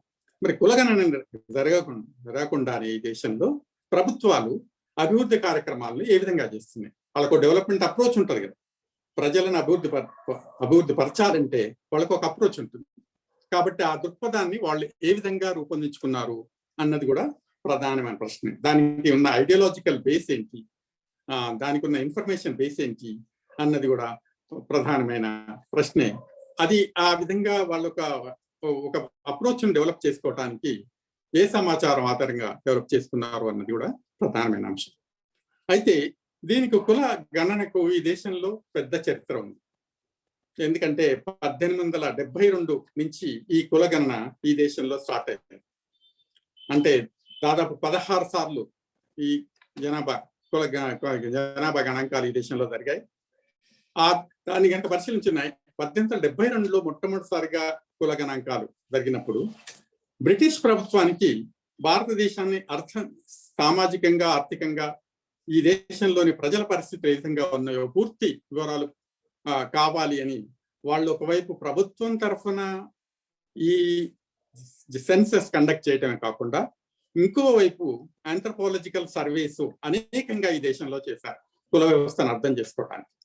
అదేవిధంగా ఈ దేశంలో ఎందుకు కొన్ని సామాజిక వర్గాలు ఇంకా ప్రిమిటివ్ స్టేజ్ లోనే ఉన్నాయి, ఎందుకు కొన్ని సామాజిక వర్గాలు చాలా అడ్వాన్స్ స్టేజ్ లో ఉన్నాయి వేరే అభివృద్ధి చెందిన దేశాల్లో ఏ విధంగా ఏ విధంగానైతే జీవితాన్ని గడిపే కొన్ని సామాజిక వర్గాలు ఉన్నాయో అదే విధంగా భారతదేశంలో కూడా కొన్ని సామాజిక వర్గాలు ఆ స్థాయిలోనే జీవిస్తున్నాయి. మరి ఎందుకు కొన్ని సామాజిక వర్గాలు చాలా ప్రిమిటివ్ స్టేజ్ లో జీవిస్తున్నాయి, ఇంత గ్యాప్ అనేది ఎందుకుంది అన్నది బ్రిటిష్ ప్రభుత్వం అర్థం చేసుకోవడానికి ప్రయత్నం చేసి అనేక ఆంథ్రోపాలజికల్ సర్వేస్, చాలా మంది యూరోపియన్ స్కాలర్స్ ఈ దేశానికి వచ్చి ప్రభుత్వానికి కొరకు ప్రభుత్వేతర సంస్థల కొరకు అధ్యయనాలు చేయటం మనకు ఉంది. మన దేశంలో వాస్తవానికి ఏదైనా డీటెయిల్ సమాచారం ఉందంటే ఇప్పటికీ ఆ పశ్చిమ దేశాలకు సంబంధించిన స్కాలర్స్ చేసిన అధ్యయనాలే. కులానికి సంబంధించిన వరకు చాలా డీటెయిల్డ్ అధ్యయనాలు ఇప్పటికి కూడా అవే బేస్ గా మనకు ఉన్నాయి. దాని కంటిన్యూషన్ లోనే ఇండియన్ స్కాలర్స్ కొన్ని అధ్యయనాలు చేయడం జరిగింది. కాబట్టి ఇటువంటి పరిస్థితులలో బ్రిటిష్ ప్రభుత్వం ఈ దేశాన్ని పూర్తిగా అర్థం చేసుకోవాలి, ఈ దేశాన్ని పాలించాలంటే ఈ దేశాన్ని అర్థం చేసుకోవాలి అన్న లక్ష్యంతో వాళ్ళు జరిపారు. అయితే బ్రిటిష్ ప్రభుత్వము ఈ సెన్సెస్ లో రెండు కోణాల్లో మనం దీన్ని చూడాల్సి ఉంది. ఒకటి, బ్రిటిష్ ప్రభుత్వ అవసరాలు తీర్చడానికి సెన్సెస్ కండక్ట్ చేయడం ఒకటైతే, ఇంకొకటి ఈ దేశంలో పరిస్థితులను కొంత మార్పు తీసుకురావాల్సిన ఆవశ్యకత ఉంది అని గుర్తించి కూడా దాని కొరకు కూడా సమాచారం కావాలని వాళ్ళు రెండు కోణాలలో ఈ కులగణన చేయడానికి వాళ్ళు అటెంప్ట్ చేస్తారు. కాబట్టి 1872లోనే మొట్టమొదటిసారిగా ఈ గణాంకాలను కుల గణాంకాలతో వాళ్ళు స్టార్ట్ చేయటం అన్నది చాలా ముఖ్యమైన విషయంగా, చరిత్రలో అతి ముఖ్యమైన విషయంగా మనం అర్థం చేసుకోవటానికి మనం ప్రయత్నం చేయాలి. అప్పుడే వాళ్ళు ఈ దేశాల్లో కులాలు ఉన్నాయి అని ప్రపంచానికి ఖచ్చితంగా డేటాతో చెప్పారు. అందులో మనకు చాలా డీటెయిల్డ్ గా క్లాసిఫికేషన్ చేశారు. అప్పుడే వర్గీకరణ జరిగింది. ఈ దేశంలో ఏ కులాలు ఉన్నాయి, ఈ దేశ ప్రజలను కులాలుగా ఏ విధంగా వర్గీకరించవచ్చు అని 1872 డేటాలో కనుక సెన్సస్ యొక్క రిపోర్ట్ చూస్తే మనకు చాలా డీటెయిల్డ్ గా మనకు అవుతుంది. అందులో బ్రాహ్మణ్స్ ఎవరు, క్షత్రువులు ఎవరు, రాజ్పుత్లు ఎవరు, ఇంకా వేలాది కులాలు ఎవరెవరు అనేది వాళ్ళు అదే విధంగా చెప్పడమే కాకుండా ఈ దేశంలో ఉన్న నేటివ్ క్రిస్టియన్స్ ఎవరు, బయట నుంచి వచ్చిన వాళ్ళు ఎవరు, అదేవిధంగా అబారిజినల్ ట్రైబ్స్ ఎవరు, హిందూస్ ఎవరు, ఇస్లాం మతం ప్రాక్టీస్ చేసే వాళ్ళు ఎవరు, ఈ విధంగా అన్ని మొత్తం డీటెయిల్డ్ సమాచారం 1872లోనే ఫస్ట్ సెన్సెస్ లోనే కలెక్ట్ చేయడం జరిగింది. కాబట్టి ఈ దేశంలో కులాలు ఉన్నాయి, ఆ కులాల పరిస్థితులు ఈ విధంగా ఉన్నాయి అని అప్పటి నుంచే ప్రపంచానికి తెలియజేయడం జరిగింది. కాబట్టి ఆ తర్వాత జరిగిన అనేక సెన్సెస్ లో మనకు చూసినట్లయితే వాళ్ళ కులాలను ఇంకా చాలా ఎక్స్టెన్సివ్ గా కులాలను ఐడెంటిఫై చేయడానికి ప్రయత్నం చేశారు. చాలా బ్రాడ్ గా ముందు 1872లో చేస్తే డీటెయిల్డ్ గా కేస్ స్టడీస్ కూడా చేయడానికి ప్రయత్నం చేశారు. 1901 సెన్సెస్ లో కనుక చూసుకున్నట్లయితే వాళ్ళు 1642 కులాలను ఐడెంటిఫై చేసి వాళ్ళకి సంబంధించిన అనేక కేస్ స్టడీస్ కూడా ఈ దేశంలో చేసినట్టు మనకు వాళ్ళ రిపోర్ట్స్ చూస్తే తెలుస్తాయి. అదేవిధంగా 1931 సెన్సస్ అనేది దాదాపు 4147 కులాలను వాళ్ళు ఐడెంటిఫై చేశారు. ఆ కులాలకు సంబంధించిన పూర్తి సమాచారం మనకు అక్కడ లభిస్తుంది. ఆ 1931 బేస్ అదే చివరి కుల గణాంకాలు ఈ దేశంలో కలెక్ట్ చేయటం, సేకరించడం, పబ్లిష్ చేయటం కూడా జరిగింది. ఆ తర్వాత సేకరించడానికి ప్రయత్నాలు 1941లో చేశారు. కానీ సెకండ్ వరల్డ్ వార్ వల్ల వాటిని ఎనలైజ్ చేయడానికి వాళ్ళకి అవకాశం చిక్కలేదు. తర్వాత అప్పటికే భారతదేశానికి స్వాతంత్రం ఇవ్వబోతున్నామని ప్రకటనలు చేయటం జరిగింది. కాబట్టి దాన్ని ఎనలైజ్ చేయడానికి ప్రయత్నం చేయలేదు. తర్వాత దేశానికి స్వాతంత్రం వచ్చింది. దేశానికి స్వాతంత్రం వచ్చిన తర్వాత ప్రభుత్వం మొట్టమొదటి స్టెప్ ఏంటంటే ఈ దేశంలో ఉన్న పూర్తి సమాచారాన్ని సేకరించాల్సిన అవసరం ఉంది అని తెలుసుకోవడం. కానీ 1951లోనే కులం సంబంధించిన సమాచారం సేకరించకూడదు అని ప్రభుత్వం ఒక నిర్ణయం తీసుకుంది. ఎందుకు ఈ యొక్క స్టేటస్ కోను అప్పుడు వయలేట్ చేయడం జరిగింది? ఎందుకు ఇంతకు ముందు జరిగిన అనేక దాదాపు 8 సెన్సెస్ లో వాళ్ళు ఈ కుల గణాంకాలను దేశంలో సేకరించడం జరిగింది. మరి ఆ కుల గణాంకాలు ఆ విధంగా సేకరించినప్పటికీ ఇప్పుడు స్వాతంత్రం వచ్చాక ఎందుకు స్టాప్ చేయటం జరిగింది అన్న దానికి ప్రభుత్వం దగ్గర సమాధానం లేదు. ఎందుకంటే రాజ్యాంగంలో సరే ఎస్సీ ఎస్టీలు మాత్రమే కలెక్ట్ చేయాలంది కాబట్టి కలెక్ట్ చేశాం. రాజ్యాంగంలో మిగతా వాళ్ళందరినీ ఒక కేటగిరీ కింద చేశారు. వాళ్ళంతా హిందూ సమాజంగా గుర్తించడం జరిగింది. ఎస్సీ ఎస్టీలు కూడా హిందూ సమాజంలో అంతర్భాగం అని ఒకవైపు చెప్తూనే, ఇంకొక వైపు హిందూ సమాజం అంతా ఒక సమాజంగా ఉండి జనరల్ కేటగిరీ కింద గుర్తించి క్రిస్టియన్స్ వేరు, ఇస్లాం వాళ్ళు వేరు, మిగతా మతాలకు సంబంధించిన వాళ్ళు వేరు, ఈ విధంగా కేటగిరైజ్ చేయడం జరిగింది. అయితే 1951లో నెహ్రూ ఆయనకు డిక్లేర్డ్ ఏంటంటే మా కులాల పైన నమ్మకం లేదు. కానీ కులాల పైన నమ్మకం లేదు అన్న నెహ్రూ క్యాబినెట్ లో కనుక చూసినట్లయితే ఎందుకు 80% బ్రాహ్మిన్సే ఉన్నారు? అంటే ఈ దేశంలో బ్రాహ్మణులు మాత్రమే మనుషుల స్వాతంత్రం వచ్చాక కూడా అన్నది నెహ్రూయే సమాధానం చెప్పాలి మనకి. ఎందుకంటే ఈ దేశంలో అందరూ సమానం, అందరికీ రాజకీయ సమానత్వం, రాజకీయంగా సమాన అవకాశాలు, ప్రతి వ్యక్తికి ఒకే ఓటు, ఆ ఓటుకు ఒకే విలువ ఉంటుంది. దేశవ్యాప్తంగా ఉన్న ప్రజలందరూ సమానంగా జీవించాలి, సామాజిక న్యాయం, రాజకీయ న్యాయం ఉండాలి అన్నప్పుడు రాజ్యాధికారంలో పాలు పంచుకోవటానికి మిగతా కులాలకన్నిటికీ అవకాశం ఎందుకు ఇవ్వటం జరగలేదు అన్నది ప్రధానమైన అంశం. అంటే మొట్టమొదటి ఎలక్షన్ లో పార్టిసిపేట్ చేసిన వాళ్ళందరూ కూడా ఆధిపత్య కులాలకు సంబంధించిన వాళ్ళే. ఎస్సీ ఎస్టీ నియోజకవర్గాలకు పోను మిగతా అన్ని ఎక్కువ శాతం 90% అన్రిజర్వ్డ్ నియోజకవర్గాల నుంచి ఆధిపత్య కులాల వాళ్ళనే నామినేట్ చేసుకోవటం జరిగింది. అప్పుడు పోటీ చేసిన కాంగ్రెస్ పార్టీ కానీ కాంగ్రెసేతర పార్టీలు కానీ వాళ్ళకు మాత్రమే టికెట్లు ఇచ్చాయి. అంటే ఈ దేశంలో మిగతా వాళ్ళందరూ ప్రజలు కారని అప్పుడు రాజకీయ పార్టీలు నమ్మాయా అని పరిశీలించేసినట్లయితే ఆ తర్వాత మొట్టమొదటి ఎలక్షన్ల తర్వాత ఇప్పుడు దాదాపు 13 + 2 15 ఎన్నికలు జరిగాయి. పార్లమెంట్ 15 ఎన్నికలు జరిగిన పరిశీలించేసినట్లయితే ఫస్ట్ ఎన్నికలకు ఇప్పుడు జరిగిన ఎన్నికలకు ఏమైనా తేడా ఉందా అన్నది మనం ఎగ్జామిన్ చేయడానికి మనం ప్రయత్నం చేసినట్లయితే మనకు కుల గణాంకాలు అవసరమా కాదా అన్నది కూడా మనకే సమాధానం దొరుకుతుంది. ప్రభుత్వాలు కుల గణాంకాలు ఎందుకు చేయటం లేదు అన్న దానికి కూడా మనకు అందులో సమాధానం దొరుకుతుంది. ఎందుకంటే ఇప్పటికి కూడా నేను నిన్ననే ఒక వీడియోను బీసీ టీవీ ద్వారా పంపించాను.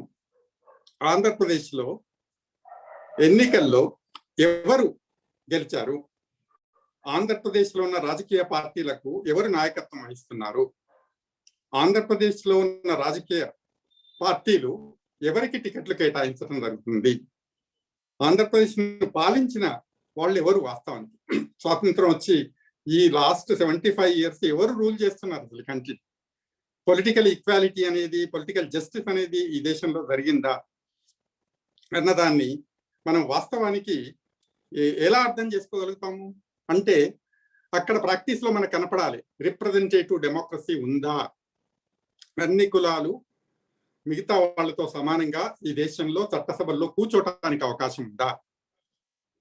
మీరు కనుక చూసినట్లయితే ఆంధ్రప్రదేశ్ లో 13-14 కులాలకు మాత్రమే అవకాశం దొరికింది, ఓబీసీ కులాలకు. మిగతా 100 పైగా 120కి పైగా ఉన్న కులాలకు అసలు అవకాశమే దొరకలేదు. ఎందుకు దొరకలేదు? వాళ్ళు మనుషులు గారా, వాళ్ళు ఓటర్లు గారా, వాళ్ళు రాజ్యాధికారంలో పాల్పంచుకోవడానికి వాళ్ళకి అవకాశం ఉండొద్దా అన్నది మనకు ప్రశ్న. సారీ, ఫస్ట్ ఎలక్షన్స్ కు 16వ ఎలక్షన్స్ కు మధ్య కనుక చూసిన 15వ ఎలక్షన్స్ కు మధ్య కనుక చూసినట్లయితే మనకు పెద్ద కొద్ది తేడానే కనపడుతుంది. ఇంతకుముందు నూర్ పాషా గారు చెప్పారు బీసీలకు కొన్ని అవకాశాలు ఎక్కువ వస్తున్నాయి, కానీ ఆంధ్రప్రదేశ్ లో మాత్రం ఆ అవకాశాలు రాలేదు. ఇప్పటికి కూడా 18% మాత్రమే, 18.5% మనకు ఈ యొక్క చట్టసభల్లో బీసీలకు కూర్చోవడానికి అవకాశం లేదు. 52% పైగా ఉన్న ప్రజలు కేవలం 18.5 అంటే 2009 ఎలక్షన్స్ వరకు 18.5 వరకే రిప్రజెంటేషన్ ఉందంటే ఈ దేశంలో రిప్రజెంటేటివ్ డెమోక్రసీ లేదు అన్నది చాలా స్పష్టంగా తెలుస్తుంది. ఎందుకు లేదు అన్నది, ఎందుకు మీరు అన్రిజర్వ్డ్ కాన్స్టిట్యున్సీలో కనుక చూసినట్లయితే 81% అగ్రకులాల వాళ్ళే ఇందులో ఎమ్మెల్యేలుగా ఎన్నికయ్యారు, 81.9% ఎంపీలుగా ఎన్నికయ్యారు. ఎందుకు వాళ్లే ఎన్నికవుతున్నారు? నేను నిన్న డేటా ఇచ్చాను. అనేక జిల్లాలలో ఒక్క బీసీ కూడా ఎన్నిక ఉన్నాడు, ఒక్క బీసీ కూడా రిప్రజెంటేషన్ లేని జిల్లాలు అనేక ఉన్నాయి. ఫస్ట్ ఎలక్షన్స్ లో 13 జిల్లాలలో ఆంధ్రప్రదేశ్ నుంచి అసలు రిప్రజెంటేషన్ లేదు. ఇప్పటికీ ఆంధ్రప్రదేశ్ లో 2 జిల్లాల నుంచి, ఆ ఆంధ్రప్రదేశ్ అసెంబ్లీలో 2 జిల్లాల నుంచి ఒక్క బీసీ కూడా లేడు. తెలంగాణలో అంటే ఇప్పుడు అన్ని జిల్లాల నుంచి ఒక్కొక్క బీసీ అనే ఉన్నాడు. ఆ 22 మంది సభ్యులలో 119లో 22 మంది బీసీలలో రిప్రజెంటేషన్ ఉంది. ఎందుకు ఆ విధంగా జరుగుతుంది అంటే ఫస్ట్ ఎలక్షన్స్ కు అదేవిధంగా 15th ఎలక్షన్స్ కు మధ్య చాలా కొద్ది తేడానే ఎందుకుంది. ఈ దేశంలో సామాజిక మార్పు అనేది రాలేదు, రాజకీయ మార్పు అనేది రాలేదు. 75 సంవత్సరాల స్వాతంత్రం తర్వాత కూడా ఈ దేశంలో అనేక కులాలు రాజకీయంగా అంటరానితనానికి గురవుతున్నాయి. అందులో ప్రధానంగా ఓబీసీలు, బీసీలు రాజకీయంగా అంటరానితనం ఉంది. కాబట్టి ఇక్కడ ఒక విషయాన్ని మీకు చెప్పాలి. ఎందుకంటే ఫస్ట్ కమిషన్ కాకా కలేల్కర్ కమిషన్ స్వాతంత్రం భారత రాజ్యాంగంలో బీసీల అంటే ఎవరు అనేది డిఫైన్ చేయటం జరగలేదు. కాబట్టి అల్టిమేట్ గా అంతకు ముందు నాన్ బ్రాహ్మిన్స్ కు రిజర్వేషన్స్ ఇచ్చాయి, డిప్రెస్డ్ క్లాసెస్ రిజర్వేషన్స్ ఇచ్చాయని మాకు అందరికీ తెలుసు. బ్రిటిష్ గవర్నమెంట్ చట్టసభల్లోనే నాన్ బ్రాహ్మిన్స్ కు రిజర్వేషన్స్ ఇచ్చాయి. అందులో కొంతమంది బీసీలు కూడా చట్టసభల్లో పాల్గొనడానికి అవకాశం దొరికింది. కానీ స్వాతంత్రం వచ్చిన తర్వాత ఆ రిజర్వేషన్స్ ఆటోమేటిక్ గా పోయాయి. ఎందుకంటే రాజ్యాంగంలో బీసీల గురించి మెన్షన్ చేయలేదు కాబట్టి ఎస్సీ ఎస్టీలకు మాత్రమే రిజర్వేషన్స్ కొనసాగాయి. రాజ్యాంగంలో ఉన్నట్టుగా అంతకు ముందు కమ్యూనల్ రిప్రజెంటేషన్, కమ్యూనల్ రివార్డ్స్ ఇచ్చి దాని ద్వారా అటు విద్యలో, అటు ఉద్యోగాల్లో, అటు రాజకీయ రిజర్వేషన్లు కొన్ని సౌత్ ఇండియన్ స్టేట్స్లలో అమలు జరుపుతున్న సందర్భంలో స్వాతంత్రం వచ్చాక అవన్నీ పోయాయి. కాబట్టి రాజ్యాంగంలో స్వాతంత్రం వచ్చాక ఉన్న రిజర్వేషన్లు వీళ్ళకి పోయాయి. కాబట్టి మీకు అందరికీ తెలుసు పెరియార్ నాయకత్వంలో పెద్ద ఎత్తున ఉద్యమం జరిగింది. ఉద్యమం జరిగి రాజ్యాంగాన్ని మేము ఒప్పుకోని వాళ్ళు ప్రశ్నించడం జరిగింది. అంత పెద్ద ఎత్తున ఉద్యమాన్ని జరిగిన దాన్ని నెహ్రూ భయపడిపోయి ఫస్ట్ కాన్స్టిట్యూషన్ అమెండ్మెంట్ చేసిన విషయం కూడా మనకు తెలుసు. కాబట్టి రాజ్యాంగానికి జరిగిన ఫస్ట్ కాన్స్టిట్యూషన్ అమెండ్మెంట్ ద్వారా ఈ దేశంలో అంతకు ముందున్న రిజర్వేషన్స్ రాష్ట్రాలలో కొనసాగించుకోవడానికి అవకాశం దొరికింది. అదేవిధంగా కేంద్రంలో, రాష్ట్రాలలో బీసీ ఓబీసీ కమిషన్లు ఏర్పాటు చేసుకొని ఆ కమిషన్లు ఓబీసీ కులాలను గుర్తించి జాబితాలను తయారు చేసి రాష్ట్ర స్థాయిలో రిజర్వేషన్స్ ఇవ్వడానికి, కేంద్ర స్థాయిలో ఇవ్వడానికి ఒక అవకాశాన్ని కల్పించడం జరిగింది. అయితే ఫస్ట్ కమిషన్ నేషనల్ లెవెల్లో వేసిన ఫస్ట్ కమిషన్ కాకా కలేల్కర్ కమిషన్ 1953లో వేశారు. స్వాతంత్రం వచ్చిన తర్వాత 6 సంవత్సరాలకు వేశారు. ఎందుకు 6 సంవత్సరాలకు వేశారు? మరి 6 సంవత్సరాల్లో ఈ 6 సంవత్సరాలు అంతకుముందు స్వాతంత్రం రాకముందు మీకు చిన్న ఎగ్జాంపుల్ చెప్తాను. అంతకుముందు క్రిమినల్ ట్రైబ్స్ అని బ్రిటిష్ గవర్నమెంట్ కొన్ని జాతులను డిక్లేర్ చేసింది. వాళ్ళు బ్రిటిష్ ప్రభుత్వానికి తలనొప్పిగా తయారవుతున్నారు. స్వాతంత్రం వచ్చిన తర్వాత బ్రిటిష్ ప్రభుత్వం ఏ ట్రైబ్స్ అయితే క్రిమినల్ ట్రైబ్స్ గా డిక్లేర్ చేసిందో వీళ్ళు దాన్ని డీనోటిఫై చేసి డీనోటిఫైడ్ ట్రైబ్స్ గా ఇచ్చారు. ఇచ్చి వాళ్ళకి కొన్ని స్కాలర్షిప్ ఇచ్చారు. అయితే ఆ డీనోటిఫైడ్ ట్రైబ్స్ ను ఆ తర్వాత జాబితాలలో చేర్చడానికి ప్రయత్నం చేసినప్పుడు అది బీసీ జాబితాలోనే ఎక్కువ మంది డీనోటిఫైడ్ ట్రైబ్స్ ఉన్నారు. కొంతమంది ఎస్సీ జాబితాలో ఉన్నారు, కొంతమంది ఎస్టీ జాబితాలో ఉన్నారు. మరి వీళ్ళ పరిస్థితులన్నీ తెలిసిన తర్వాత కూడా వాళ్లకు సంబంధించిన జనాభా సేకరణ జరగాలి అని ఎందుకు అనుకోలేదు అన్నది మనకు ఇప్పుడు గుర్తొస్తుంది. కాబట్టి ఫస్ట్ కమిషన్ కాకా కలేల్కర్ కమిషన్ 53లో అపాయింట్ చేస్తే 55లో రిపోర్ట్ సబ్మిట్ చేసింది. ఆ రిపోర్ట్ లో ప్రత్యేకంగా వాళ్ళు ఏం చెప్పారంటే కుల గణాంకాలు అనేవి తప్పనిసరి అని ప్రధానమైన సజెషన్ కేంద్ర ప్రభుత్వానికి చేశారు. స్వాతంత్రం వచ్చాక గణాంకాలను కలెక్ట్ చేయటం అనేది ప్రభుత్వాలు నిలుపుదల చేసింది. అది తప్పు. ఎందుకంటే మేము అధ్యయనం చేయాలన్నా మాకు సమాచారం లేకపోవడం వల్ల మేము కులాలను ఏ విధంగా గుర్తిస్తాం? ఈ కమిషన్ల బాధ్యత ఏంటి? కులాలను ఐడెంటిఫై చేయడం. ఆ కులాల సామాజిక, ఆర్థిక, ఇతరత్ర వాళ్ళ అభివృద్ధి ఏ స్థాయిలో ఉందో తెలుసుకొని ఏ కులాలకు ప్రత్యేకమైన సదుపాయాలు కావాలి అనేది ఐడెంటిఫై చేయాల్సిన బాధ్యత కమిషన్లపై. మరి వీటిని ప్రాక్టికల్ గా ఐడెంటిఫై చేయాలంటే క్వాంటిటేటివ్ డేటా అనేది వాళ్ళకు ఉండాలి.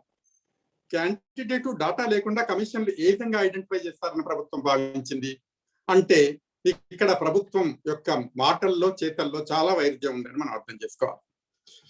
వాళ్ళ కుల గణాంకాలు సేకరించవద్దు, కానీ కులాలను ఐడెంటిఫై చేయాలి. అంటే ఎలా సాధ్యమవుతుంది? ఏ బేసిస్ మీద వాళ్ళ కులాలను కుల జాబితాలు తయారు చేయాలి అన్న దానికి కేంద్ర ప్రభుత్వం దగ్గర సమాధానం లేదు. మళ్ళీ ఫైనల్ గా ఏం చేశారు, ఆ కమిషన్ అంతకుముందు సేకరించిన డేటాని 1931 డేటా ఆధారంగా వాళ్ళు ఆ రిపోర్ట్లను తయారు చేసినప్పుడు ఆ రిపోర్టును కూడా ప్రభుత్వము పార్లమెంట్ లో సబ్మిట్ చేయడానికి అవకాశం కల్పించలేదు. First major commission, it's a constitutional commission. దాని రిపోర్ట్ ని నెహ్రూ ప్రభుత్వం పార్లమెంట్ లో డిబేటు కొరకు ప్రవేశపెట్టడానికి అంగీకరించలేదు. అప్పుడున్న ప్రెసిడెంట్ అంగీకరించలేదు, ప్రైమ్ మినిస్టర్ అంగీకరించలేదు, హోమ్ మినిస్టర్ అంగీకరించలేదు. ఫస్ట్ కమిషన్ ను ఏ ప్రభుత్వం అయితే అపాయింట్ చేసిందో ఆ ప్రభుత్వమే ఇది ఎందుకు జరిగింది అన్నదాన్ని మనం అర్థం చేసుకోవడానికి ప్రయత్నం చేయాలి. కాబట్టి ఇప్పుడు ఆ విధంగా జరిగిందంటే ప్రభుత్వము ఈ దేశంలో ఉన్న కులాలను ఐడెంటిఫై, కుల జాబితాలను తయారు చేయటం కూడా ప్రభుత్వాలకు ఇష్టం లేదని మనం అనుకోవాలి. మళ్ళీ ఆ తర్వాత 79 వరకు కేంద్ర ప్రభుత్వం ఎలాంటి కమిషన్ కూడా వేయటం జరగలేదు. అసలు ఓబీసీ కేంద్ర ప్రభుత్వం వేయలేదు 79 వరకు. అంటే దేశానికి స్వాతంత్రం వచ్చిన తర్వాత దాదాపు 32 సంవత్సరాలు ఈ దేశంలో కమిషన్ లేకుండానే జరిగింది. ఎందుకు జరిగింది అన్నది మనం అర్థం చేసుకోవడానికి ప్రయత్నం చేయాలి. అయితే రాష్ట్రాలలో రాష్ట్ర కమిషన్లు వేసుకున్నారు, వివిధ రాష్ట్రాలలో కమిషన్లు వేసుకొని ఆ కమిషన్ జాబితాలను తయారు చేసుకున్నారు. రాష్ట్ర స్థాయిలో మన ఆంధ్రప్రదేశ్ లో కూడా ఫస్ట్ కమిషన్ తన నివేదికలో అప్పటికే ABCD వర్గీకరణ చేసింది. అనేక కులాలను ఐడెంటిఫై 90 కులాలను ఐడెంటిఫై చేసింది. ఆ కులాలను ఐడెంటిఫై చేసి వాళ్లకు విద్యా పరంగా అదేవిధంగా ఉద్యోగ పరంగా రిజర్వేషన్లు ఇవ్వాలని రికమెండ్ చేసింది. మరి ఆ కమిషన్ ABCs పైన కులాలను ఐడెంటిఫై చేసింది. మళ్ళీ 1931 డేటా కావచ్చు, లేదా కొన్ని అధ్యయనాలు చేసి శాంపుల్ సర్వేస్ కావచ్చు, లేదా కొంత సమాచారాన్ని రకరకాల పద్ధతుల్లో కలెక్ట్ చేసి ఏదో ఒక విధంగా ఒక నిర్ణయానికి వచ్చి ఈ కులాల అభివృద్ధి చెందలేదని భావించి ఆ కులాలను వాళ్ళు BC కేటగిరీగా చేయటం జరిగింది. ఆ తర్వాత అనేక కమిషన్లు వచ్చాయి. మళ్ళీ major commission, Muralidhar Rao commission, వాళ్ళు ఆ బీసీలకు 44% రిజర్వేషన్ ఇవ్వాల్సిందిగా వాళ్ళు సజెస్ట్ చేయడం జరిగింది. అంటే ఇక్కడ ఒక మేజర్ డిపార్చర్ ఆంధ్రప్రదేశ్ లోనే జరిగింది. మురళీధర్ రావు కమిషన్ కూడా 91-31 సెషన్ బేసెస్ చేసుకొని మండల్ కమిషన్ యొక్క సిఫారసులను కూడా దృష్టిలో ఉంచుకొని ఆంధ్రప్రదేశ్ లో 52% పైగా ఉన్న బీసీలకు 44% రిజర్వేషన్ ఇవ్వాలని అప్పుడు సిఫారసు చేస్తే అప్పుడున్న ఎన్టీ రామారావు గవర్నమెంట్ అంగీకరించడం జరిగింది. కానీ ఆ తర్వాత కొంతమంది ఆధిపత్య కులాలకు చెందిన వాళ్ళు కోర్టుకు వెళ్ళి ఆ కోర్టు పట్టి కొట్టి వేయటం జరిగింది. దాని రేషనాలిటీ ఏం జరిగింది అడిగింది. ఈ 44% అనేది మీరు ఏ బేసిస్ మీద డిసైడ్ చేస్తారు, దీనికి ఏమన్నా ఎవిడెన్స్ ఉందా, దానికి సైంటిఫిక్ ఎవిడెన్స్, క్వాంటిఫైబుల్ డేటా మీ దగ్గర ఉందా అని అడిగింది. క్వాంటిఫైడ్ డేటా లేదు. కాబట్టి ఆ యొక్క శాంపుల్ డేటాతో లేదా ఎన్నో సంవత్సరాల కింద కలెక్ట్ చేసిన డేటా ఆధారపడి మీరు 44% రిజర్వేషన్ ఇవ్వటం సరికాదు అని కొట్టేసింది. ప్రభుత్వాలకు చిత్తశుద్ధి లేదు కనుక దాన్ని సుప్రీంకోర్టులో ఛాలెంజ్ చేయటం జరగలేదు. బీసీలు ఆర్గనైజ్ అయ్యలేరు కనుక వీళ్ళు కూడా దాన్ని సుప్రీంకోర్టులో ఛాలెంజ్ చేయడానికి ప్రయత్నం చేయలేదు. కాబట్టి ఈ రాష్ట్రంలో ఒకానొక టైంలో 44% రిజర్వేషన్ వచ్చి కూడా బీసీలు దాన్ని కొనసాగించుకోలేని పరిస్థితిలో ఉన్నారు. అంటే దీన్ని బట్టి మనం ఏమర్థం చేసుకోవాలంటే కుల గణాంకాలు లేనట్లయితే కోర్టులు ఏ నిర్ణయాన్నైనా కొట్టేసే అవకాశం ఉంది. మీరు తీసుకున్న ప్రాతిపదిక ఏంటి అని ప్రభుత్వాన్ని క్వశ్చన్ చేసే అవకాశం ఉంది. ఇది ఆ తర్వాత మండల్ కమిషన్ విషయంలో కూడా అదే జరిగింది. అయితే మండల్ కమిషన్ చాలా క్రియేటివ్ గా ఏం ఆలోచించిందంటే ఈ దేశంలో రిజర్వేషన్ కనుక 50% మించి ఇచ్చినట్లయితే సుప్రీంకోర్టు కొట్టేసే అవకాశం ఉంది. కాబట్టి ఉన్న వరకే 27% అడ్జస్ట్ చేయడానికి ప్రయత్నం చేసి 27% గా డిక్లేర్ చేయడం జరిగింది. కాబట్టి దానిపైన కూడా కోర్టులకు వెళ్ళటం మీకు అంత తెలుసు. దేశంలో మొట్టమొదటిసారిగా కులాలకు మధ్య పెద్ద ఎత్తున పోరాటాలు జరిగాయంటే ఓపెన్ గా ఫస్ట్ మండల్ కమిషన్ రిజర్వేషన్ ను ప్రభుత్వాలు పార్లమెంట్ లో రిపోర్ట్ సబ్మిట్ చేయటం ఆలస్యం లేదు. దేశంలో అనేక అల్జడులు జరిగాయి. కాబట్టి పెద్ద ఎత్తున పోరాటాలు జరిగాయి. ఆ తర్వాత మళ్ళీ 10 సంవత్సరాలు దాన్ని గవర్నమెంట్ అంగీకరించలేదు. ఆ మండల్ కమిషన్ రిపోర్ట్ ను కూడా 10 సంవత్సరాలు తొక్కిపెట్టడం జరిగింది. ఆ తర్వాత ప్రభుత్వాలు ఆ మండల్ కమిషన్ నివేదికను విపి సింగ్ ప్రభుత్వం వచ్చిన తర్వాతనే వాటిని అమలు జరపడానికి ప్రయత్నం చేసి 40 రికమెండేషన్స్ లో ఒకే ఒక రికమెండేషన్, అది రిజర్వేషన్స్, అది కూడా ఎంప్లాయ్మెంట్ లో రిజర్వేషన్. అప్పటి వరకే ఈ దేశంలో ఓబీసీలు విద్యాపరంగా చూసినట్లయితే చాలా వెనుకబడి ఉన్నారు. దాదాపు సెంట్రల్ ఇన్స్టిట్యూషన్స్ లో 99% అన్రిజర్వ్డ్ సీట్లలో ఆధిపత్య కులాలకు మాత్రమే అవకాశాలు ఉన్నాయి. ఇప్పటికి కూడా 2021 మీరు షాక్ తింటారో ఆశ్చర్యపోతారో తెలియదు కానీ చాలా సెంట్రల్ యూనివర్సిటీస్ లో ఓబీసీ రిజర్వేషన్లు అమలు జరపడం జరగట్లేదు. మొన్న జరిగిన నీట్ ఎగ్జామినేషన్ కనుక చూసినట్లయితే ఓబీసీ రిజర్వేషన్లను చట్టబద్ధంగా అమలు జరపాలన్న చిత్తశుద్ధి ప్రభుత్వానికి లేదు అనేది చాలా స్పష్టంగా అక్కడ బోధపడుతుంది. అందుకని తమిళనాడు గవర్నమెంట్ నీటును పూర్తిగా రద్దు చేయాలని ఉద్యమించడానికి తయారవుతుందన్న విషయాన్ని కూడా మనం అర్థం చేసుకోవాలి. అంటే 75 సంవత్సరాల తర్వాత కూడా సెంట్రల్ ఇన్స్టిట్యూషన్స్ లో, చాలా ఇన్స్టిట్యూషన్స్ లో ఏదైతే ఇన్స్టిట్యూషన్స్ ఆఫ్ ఎక్సలెన్స్ అంటామో, రీసెర్చ్ ఆర్గనైజేషన్స్ లో రిజర్వేషన్లు అమలు జరపడం జరగట్లేదు. అవి ప్రైవేట్ ఆర్గనైజేషన్స్ గా అగ్రహారాలుగా మాత్రమే పనిచేస్తున్నాయన్న దాన్ని మనం అర్థం చేసుకోవడానికి ప్రయత్నం చేయాలి. అంటే వీళ్ళ కాన్స్టిట్యూషన్ మీద నమ్మకం లేదు, సామాజిక న్యాయం మీద నమ్మకం లేదు, ప్రభుత్వాలకు అకౌంటబిలిటీ ఉంటుంది, ప్రజలకు రాజ్యాంగాన్ని అమలు జరపాలన్న నమ్మకం లేదు. కాబట్టే రిజర్వేషన్లను అమలు జరపడానికి వాళ్ళు ప్రయత్నం చేయటం లేదు అనుకోవాలి. ఇంత జరిగిన 75 సంవత్సరాల తర్వాత కూడా మళ్ళీ ఇప్పుడు కుల గణాంకాలు చేయొద్దు అని ప్రభుత్వాలు నిర్ణయించడం అనేది చాలా విచిత్రమైన పరిస్థితుల్లోకి ప్రజలు నెట్టడం. దీనికి అంతటికీ కారణం ఏంటంటే, అయితే ప్రభుత్వాలలో ఓబీసీ, రాజకీయ పార్టీలలో ఓబీసీలు లేరా? మరి రూలింగ్ పార్టీస్ లో కూడా ఓబీసీలు ఉన్నారు. వాళ్ళందరూ ఎవరైనా సరే ఇండిపెండెంట్ గా ఆర్గ్యూ చేసే స్థాయిలో కేంద్ర నాయకత్వం ఏ పార్టీలోనైనా ఉందా ఓబీసీలకు అంటే లేదు. రాష్ట్ర స్థాయిలో ఆ స్థాయిలో ఉందా అంటే లేదు.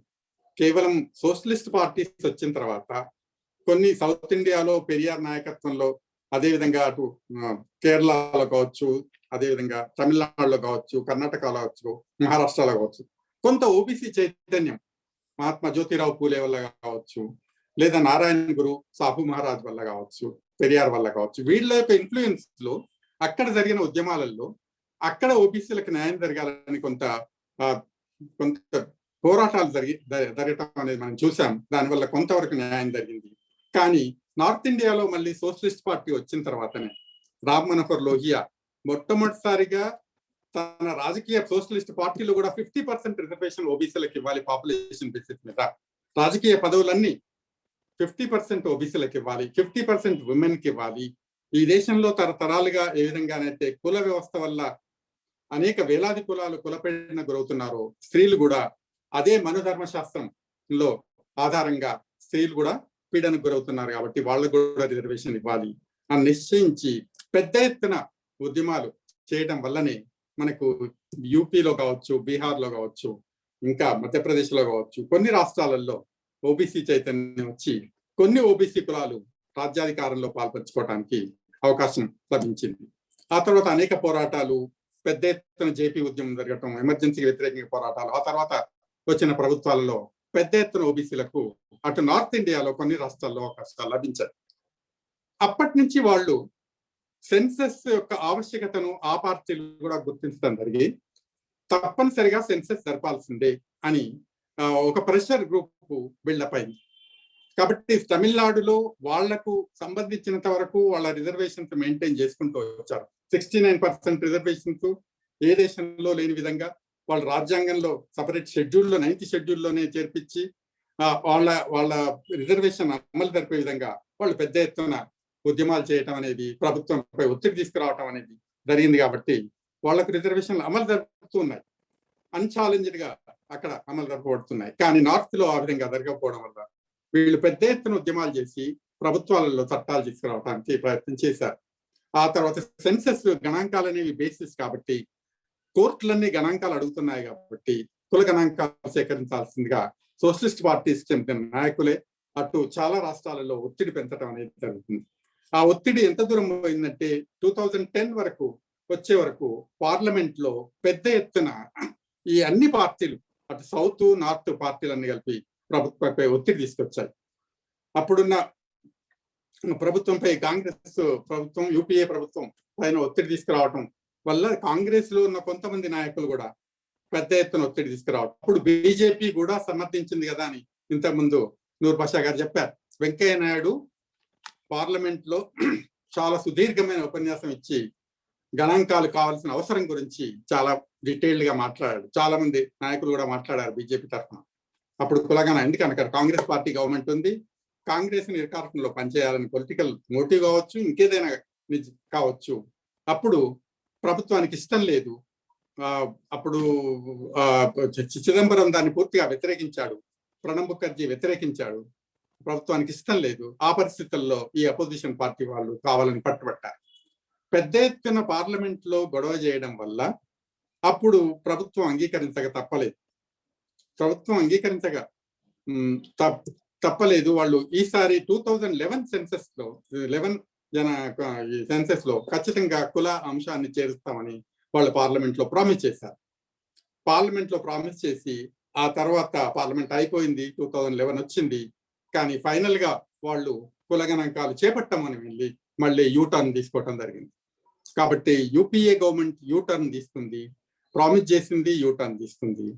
ఆ తర్వాత యూటర్న్ తీసుకుని వాళ్ళు అల్టిమేట్ గా మళ్ళీ పార్లమెంట్ లో గొడవ అయినప్పుడు మేము సపరేట్ గా సోషియో ఎకనామిక్ కాస్ట్ సెన్సస్ చేస్తాము అని 2011 లో ప్రకటించడం జరిగింది.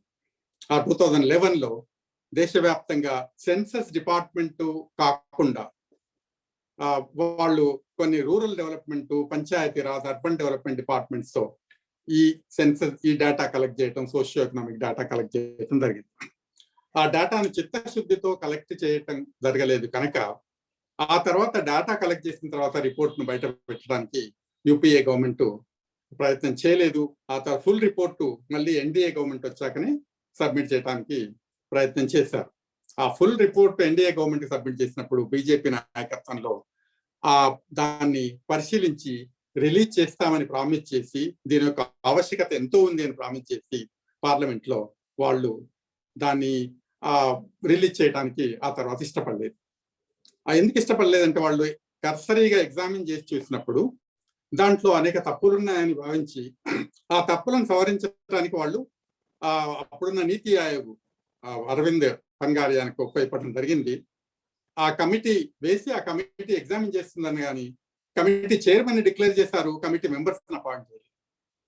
కాబట్టి ఆయన ఏం చేయాలో తోచక 1 year వెయిట్ చేసి తర్వాత పదవికి రాజీనామా చేసి బయటకు వెళ్ళిపోయారు. కాబట్టి దానికి చిత్తశుద్ధి లేదు. ఆ తర్వాత దాన్ని ఎగ్జామిన్ చేయమని కొన్ని ఆర్గనైజేషన్స్ చెప్తే దాన్ని అప్పుడు రూరల్ డెవలప్మెంట్ డిపార్ట్మెంట్ ఏం చెప్పిందంటే మేము 89% వరకు దానిలో తప్పులు లేవు కాబట్టి డేటా ప్రకటించవచ్చు అని చెప్పింది.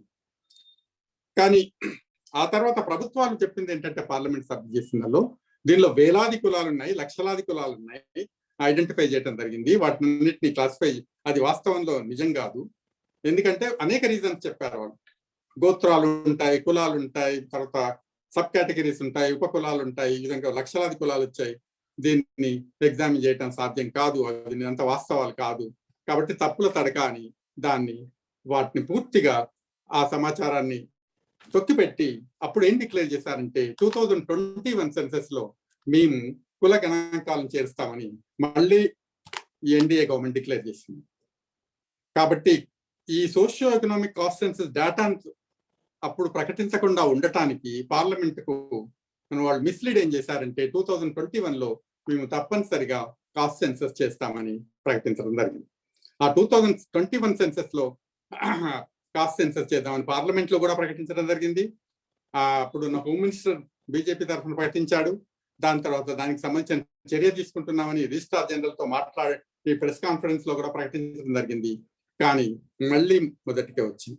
మళ్ళీ ఇప్పుడు దాదాపు ఎన్డీఏ గవర్నమెంట్ లో అన్ని పార్టీలు ఈ యొక్క సెన్సస్ జరపాలి అని వాళ్ళు కోరడం, బీహార్ నుంచి, మధ్యప్రదేశ్ నుంచి, ఛత్తీస్గఢ్ నుంచి, జార్ఖండ్ నుంచి డెలిగేషన్స్ వెళ్ళడం, తర్వాత చాలా అసెంబ్లీస్ సెన్సస్ కావాలని రెజల్యూషన్స్ పాస్ చేయడం, ఒరిస్సా కావచ్చు, ఆంధ్రప్రదేశ్ గవర్నమెంట్ కావచ్చు, తెలంగాణ కావచ్చు, మహారాష్ట్ర కావచ్చు, తమిళనాడు కావచ్చు, ఇంకా చాలా గవర్నమెంట్స్ కూడా అన్ని చాలా రాష్ట్రాలు 12 రాష్ట్రాలు దాదాపు ప్రభుత్వానికి రెజల్యూషన్స్ రాసి పంపించడం జరిగింది. సెన్సస్ కండక్ట్ చేయాలని దేశవ్యాప్తంగా చాలా మంది సోషల్ సైంటిస్టులు వందలాది సమావేశాలలో ఇంటలెక్చువల్స్ అందరూ కూడా సెన్సస్ కండక్ట్ చేయాల్సిందే. ఎందుకంటే గత 75 సంవత్సరాలుగా సెన్సస్ లేకపోవడం వల్లనే ఈ ఓబీసీ కేటగరైజేషన్ అనేది శాస్త్రీయంగా జరగలేదు. సబ్ కేటగరైజేషన్ ఇప్పుడు రోహిణి కమిషన్ చేస్తుంది. దానికి డేటా లేకుండా సబ్ కేటగరైజ్ చేస్తే మళ్ళీ సుప్రీంకోర్టు కొట్టేసే ప్రమాదం ఉంది. రిజర్వేషన్లు వచ్చినప్పుడల్లా కోర్టులు ప్రతిసారి మీరు గణాంకాలు సేకరించండి అని కోర్టు కూడా ప్రభుత్వాన్ని కోరుతూ వచ్చాయి. కేవలం కోర్టులే కాకుండా first OBC commission, national level BC commission, second BC commission, తర్వాత అపాయింట్ చేయబడ్డ కాన్స్టిట్యూషనల్ గా అపాయింట్ చేయబడ్డ తర్వాత కమిషన్లు అన్ని కూడా సెన్సస్ కండక్ట్ చేయండి అని ఇప్పుడున్న OBC BC commission, national level BC commission కూడా ఇప్పుడున్న వాళ్ళు కూడా ప్రభుత్వానికి ఆల్రెడీ ఒక లెటర్ రాయటం జరిగింది. ఈ 2021లో సెన్సస్ కండక్ట్ చేయమని. అనేక పార్లమెంటరీ కమిటీలు సెన్సస్ కండక్ట్ చేయమని చెప్పారు. అనేక స్టేట్ లెవెల్లో అపాయింట్ కాబడ్డ రాష్ట్ర బీసీ కమిషన్లు సెన్సస్ కండక్ట్ చేయమని చెప్పాయి.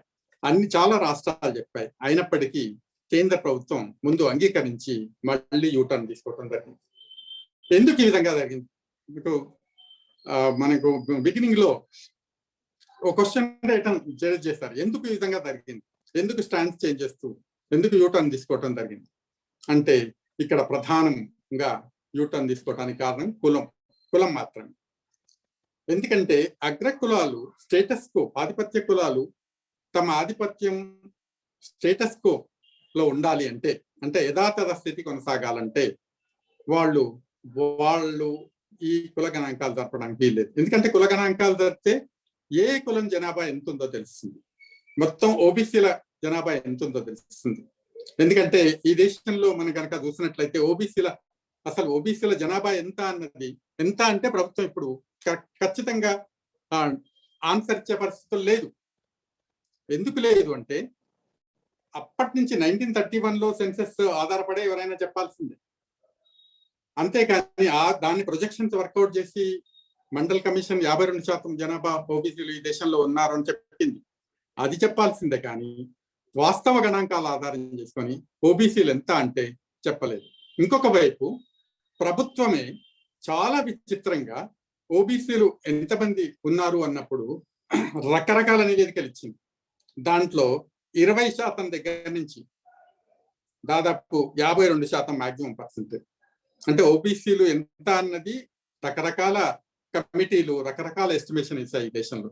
కొంతమంది 20% ఉన్నారని చెప్పారు, కొంతమంది 41, 43, 35, 44, 43, ఈ విధంగా రకరకాల 36%, ఈ విధంగా రకరకాలుగా చెప్పి ఓబీసీలు అంతే మంది ఉన్నారు అని చెప్తూ వచ్చింది.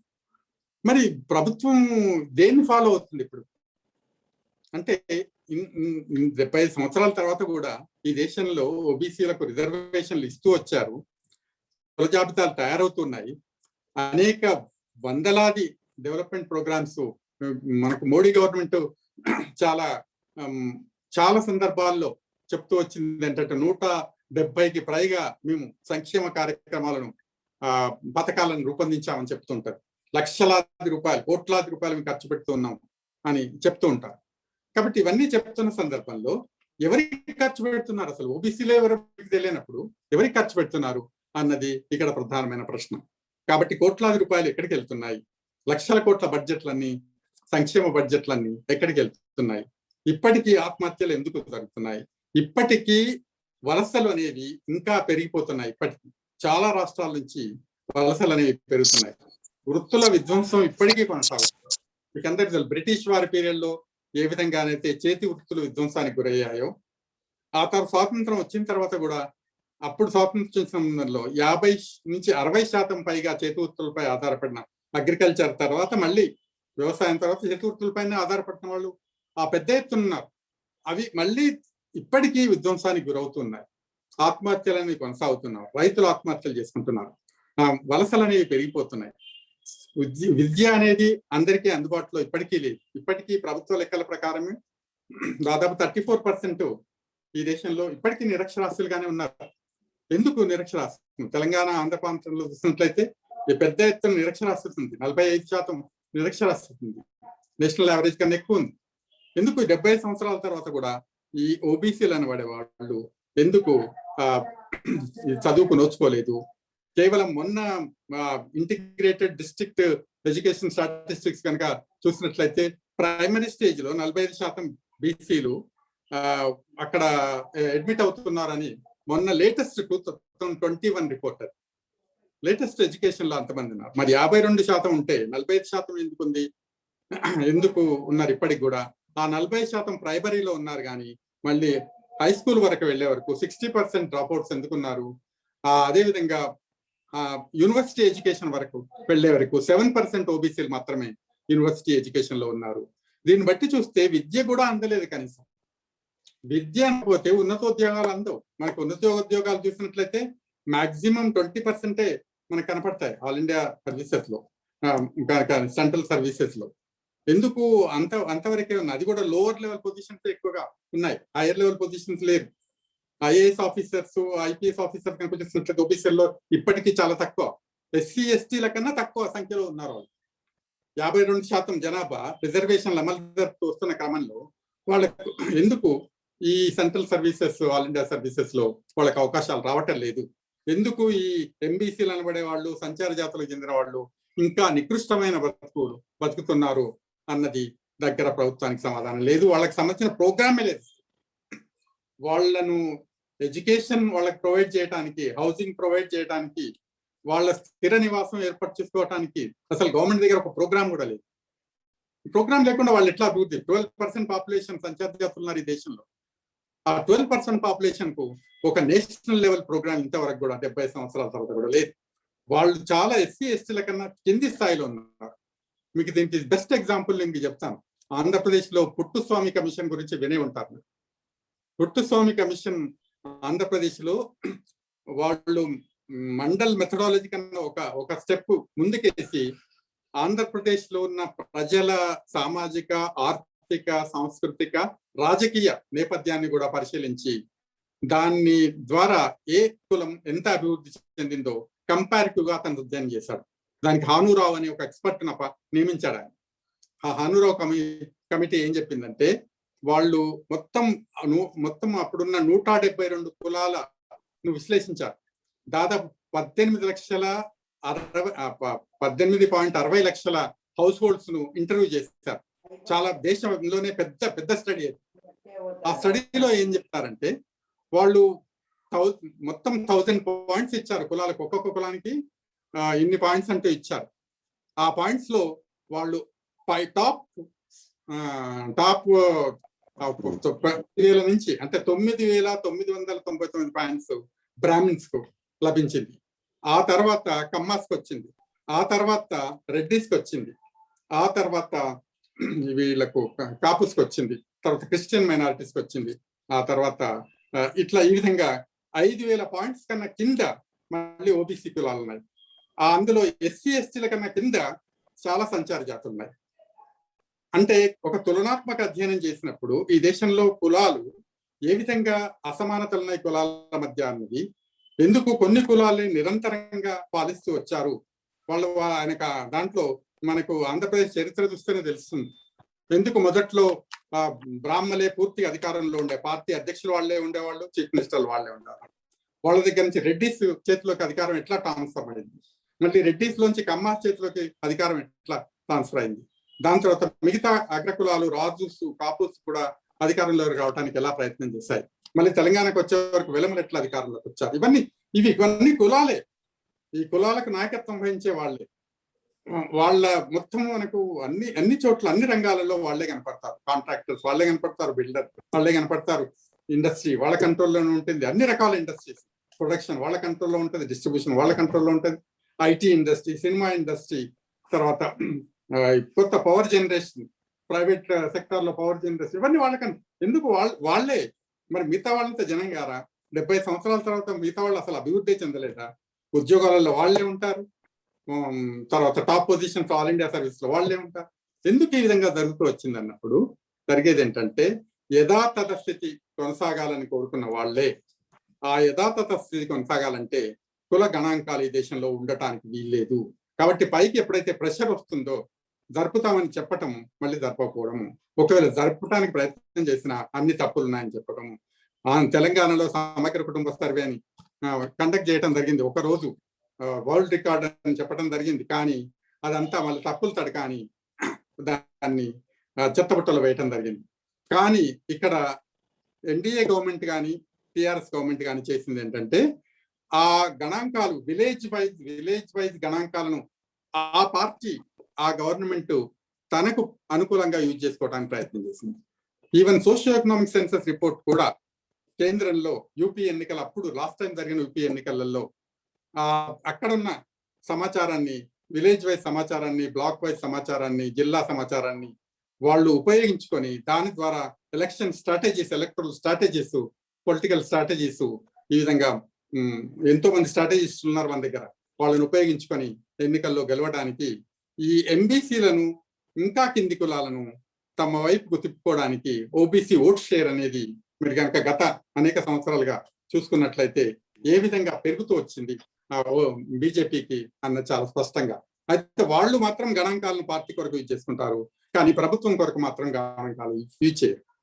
కాబట్టి ఈ దేశంలో ఏ విధంగానైతే మొదటి నుంచి కులాలే పాలిస్తున్నాయి, మొదటి నుంచి ఈ దేశాన్ని స్వాతంత్రం రాకముందు కులాలు పాలించాయి, స్వాతంత్రం వచ్చిన తర్వాత కూడా కులాలు పాలించాయి. 70 సంవత్సరాల తర్వాత కూడా కులాలకు విముక్తి గెలవలేదు, కింది కులాలకు. కాబట్టి ఎందుకంటే ఈవెన్ కమ్యూనిస్ట్ పార్టీస్ కూడా కులాలను గుర్తించడం జరగలేదు, వర్గ ప్రాతిపదికపైనే వాళ్ళు ఇంకా ఇప్పటికి కూడా వాళ్ళు కూడా సిపిఎం పార్టీ, సిపిఐ పార్టీ కూడా నేషనల్ లెవెల్లో కుల గణాంకాలు జరపాలి, బీసీ గణాంకాలు జరపాలని అన్నారు. కానీ దాని కొరకు వాళ్ళు పోరాటాలు మాత్రం చేయరు. అదేవిధంగా అన్ని రాజకీయ పార్టీలు పోరాటాలు మాత్రం చేయరు.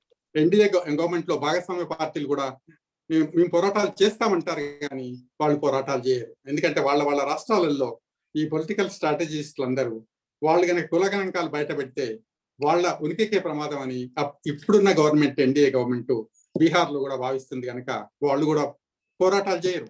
యూపీలో కూడా సమాజ్వాదీ పార్టీ ఎన్నికల్లో మేము కుల గణాంకాలు కావాలని కోరుకుంది, కానీ ఒకవేళ కేంద్రం చేయకపోతే రాష్ట్రంలో మేము చేస్తాం అని మాట్లాడుతున్నారు. బీహార్ లో కూడా అదే మాట్లాడుతున్నారు. కానీ రాష్ట్రంలో చేస్తే ఏం జరిగిందో, తెలంగాణలో ఏం జరిగిందో తెలుసు, అదేవిధంగా ఇప్పుడు కర్ణాటకలో ఏం జరుగుతుందో తెలుసు. ఆల్రెడీ కర్ణాటక ప్రభుత్వము ఆ రాష్ట్రంలో కుల గణాంకాలు జరిపింది, కానీ రిపోర్ట్ బయట పెట్టట్లేదు. ఎందుకు బయట పెడితే ఇప్పుడున్న గవర్నమెంట్ పడిపోతుంది, సింపుల్ గా పడిపోతుంది. కాబట్టి బయట పెట్టదలుచుకోలేదు. ఇది అంటే ఏ విధంగా కుల గణాంకాల వల్ల ఇప్పుడున్న ప్రభుత్వాల ఉనికికే ప్రమాదం, ఇప్పుడున్న ఆధిపత్య కులాల అధికారానికే ప్రమాదం. వాళ్ళ చేతిలో ఉన్న ఈ వనరులు, దాని తర్వాత ఉత్పత్తి, అదేవిధంగా పంపిణీ, ఇదంతా వాళ్ళు కోల్పోయే అవకాశం ఉంది. రాజ్యాధికారాన్ని కోల్పోయే అధికారం ఉంది. ఇప్పటికీ వాళ్ళు అన్ని మొత్తం జ్యుడిషియరీలో వాళ్ళే కనపడతారు, మనకు మొత్తం అడ్మినిస్ట్రేటివ్ సిస్టమ్ లో వాళ్ళే కనపడతారు, దాని తర్వాత పొలిటికల్ సిస్టమ్ లో వాళ్ళే కనపడతారు, మొత్తం మార్కెట్ వాళ్ళే నియంత్రిస్తారు. కాబట్టి ఇది కోల్పోయే ప్రమాదం ఉంది. కాబట్టి దానిలో విడదీసి వీళ్ళని కొనసాగించటమే అవసరం అని చెప్పి గణాంకాలు లేకున్నా ఏబిసిడి వర్గీకరణ జరుగుతుంది, గణాంకాలు లేకున్నా రిజర్వేషన్లు వాళ్ళ జనాభా దామాషకారం ఉండదు. గణాంకాలు లేవు కాబట్టి ఆంధ్రప్రదేశ్ లో ఈవెన్ లోకల్ బాడీస్ లో కూడా రిజర్వేషన్లు తగ్గించడం జరిగింది అన్నది 34% నుంచి 28% ఇక్కడ తగ్గిస్తే పట్టించుకునే నాదుడే లేదు. కాబట్టి ఎస్సీ ఎస్టీ జనాభా గణాంకాల ప్రకారం రిజర్వేషన్ పెంచాలి. కాబట్టి వాళ్ళకి పెంచడం అంటే ఇక్కడ ఖచ్చితంగా ఓబీసీలకు తగ్గించడమే జరుగుతుంది. కాబట్టి ఎవరికి పెంచాలన్నా ఓబీసీలకు మాత్రమే తగ్గిస్తారు. వాళ్ళ 52% జనాభా ఉన్నా వాళ్ళకి రిజర్వేషన్లు తక్కువ స్థాయిలో ఉంటాయి. కానీ ఎందుకు 28% ఇచ్చారు? స్థానిక సంస్థలలో కూడా వాళ్ళు కొంత కొంత కొంత లెవెల్లోనైనా రాజ్యాధికారంలో పాల్పంచుకోవడానికి అవకాశం వాళ్ళకు రావాలి అని కోరుకోవడానికి వీల్లేని పరిస్థితులను ప్రభుత్వాలు కల్పిస్తున్నాయి, ఈ ఆధిపత్య కులాలు కల్పిస్తున్నాయి. కాబట్టి కుల గణాంకాలే దీనికి మూలం. కాబట్టి కుల గణాంకాలు ఉన్నప్పుడు మాత్రమే ఈ సమాజంలో, భారత సమాజంలో మార్పు జరుగుతుంది. అప్పుడే సామాజికంగా, శాస్త్రీయంగా మొత్తం సమాజాన్ని అర్థం చేసుకోవడం సాధ్యమవుతుంది.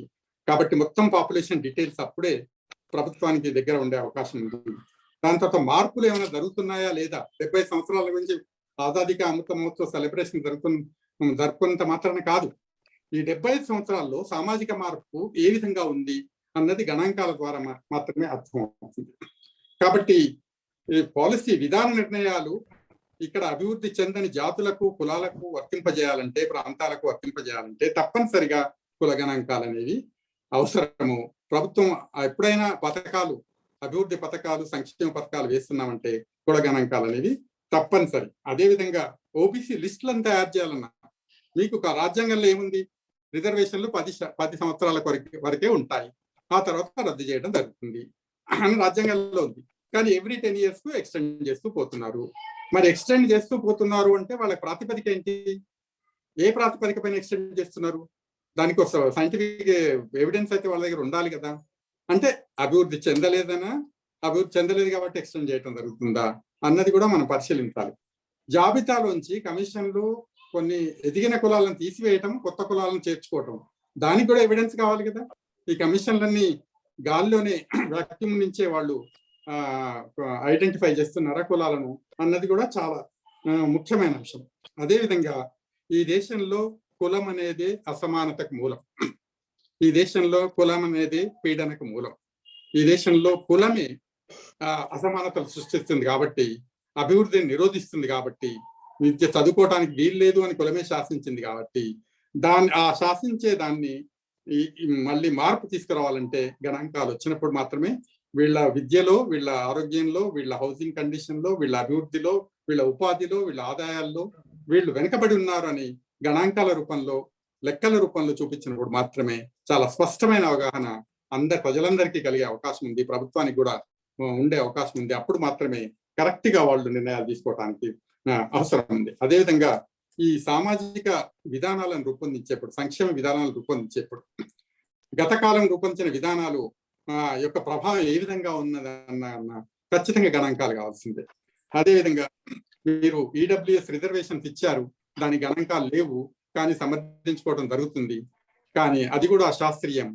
ఈ తెలంగాణలో 10% కూడా ఆధిపత్య కులాలు లేవు అన్నది ప్రభుత్వమే ప్రకటించింది. 10% లేని కులాలకు 10% ఈడబ్ల్యూఎస్ రిజర్వేషన్స్ అంటే ఇక్కడ టోటల్ 100% రిజర్వేషన్స్ వాళ్ళు అనుభవిస్తున్నారు జనాభా దామాషా ప్రకారం. ఇది కోర్టులో కూడా ఇంతవరకు ఎవరు ఛాలెంజ్ చేయలేదు. వాస్తవానికి సుప్రీంకోర్టులో ఒకప్పుడు ఛాలెంజ్ చేసినప్పుడు, పివి నరసింహారావు టైంలో ఈడబ్ల్యూఎస్ రిజర్వేషన్స్ ఇంట్రడ్యూస్ చేసినప్పుడు సుప్రీంకోర్టు కొట్టేసింది, గణాంకాలు లేకుండా ఎట్లా ఇస్తారని. ఇప్పుడు ఎవరు ఛాలెంజ్ చేయలేదు, ఎందుకంటే మొత్తం టాప్ లాయర్స్ అంతా వాళ్ళే ఉంటారు. ఈ కేసులు కూడా టేకప్ చేస్తారో చేయరో తెలియదు. సుప్రీంకోర్టులో ఇప్పుడు సెన్సస్ జరపాలి అన్నదాన్ని కూడా మహారాష్ట్ర గవర్నమెంట్ వెళ్ళినప్పుడు సుప్రీంకోర్టు కొట్టేసింది, ఎందుకంటే అది పాలసీ నిర్ణయం, ప్రభుత్వం తీసుకోవాలి, మేము ఎట్లా ఇంటర్ఫియర్ అవుతామని చెప్పి. కాబట్టి అక్కడ కులం అనేది పనిచేస్తుంది. ఈ కులం పనిచేయడం వల్లనే ఇక్కడ దేశంలోని మెజారిటీ ప్రజలు మెయిన్ స్ట్రీమ్ లోకి రావడానికి వాళ్ళకి ఇష్టం లేదు. ఈ మెజారిటీ ప్రజలు అన్ని రంగాలలో, విద్యలో ప్రధానంగా, ఉద్యోగాల్లో ప్రధానంగా, దాంతో సామాజికంగా వాళ్ళ స్థాయి పెంచుకోవడానికి అవకాశం కలుగుతుంది. కాబట్టి గణాంకాలు లేకుండానే ఈ దేశం నడుస్తుందని మనం ఐక్యరాజ్య సమితి తీర్మానాలకు వ్యతిరేకంగా నడుచుకుంటున్నాం, అంతర్జాతీయ సూత్రాలకు వ్యతిరేకంగా నడుస్తున్నాం, ఈ దేశంలో సామాజిక న్యాయానికి వ్యతిరేకంగా నడుచుకుంటున్నాం, ఈ దేశంలో సమానత్వానికి, సమాన అవకాశాలు అందరికి రావాలని ప్రభుత్వాలు కోరుకోవటం లేదని అందుకు వ్యతిరేకంగా. కాబట్టి కుల గణాంకాలుగా ఈ దేశంలో జరపాల్సిందే. ఇది కోరుకునే వాళ్ళందరూ దీని కొరకు ఉద్యమించాల్సిందే, ప్రభుత్వంపై ఒత్తిడి పెంచాల్సిందే.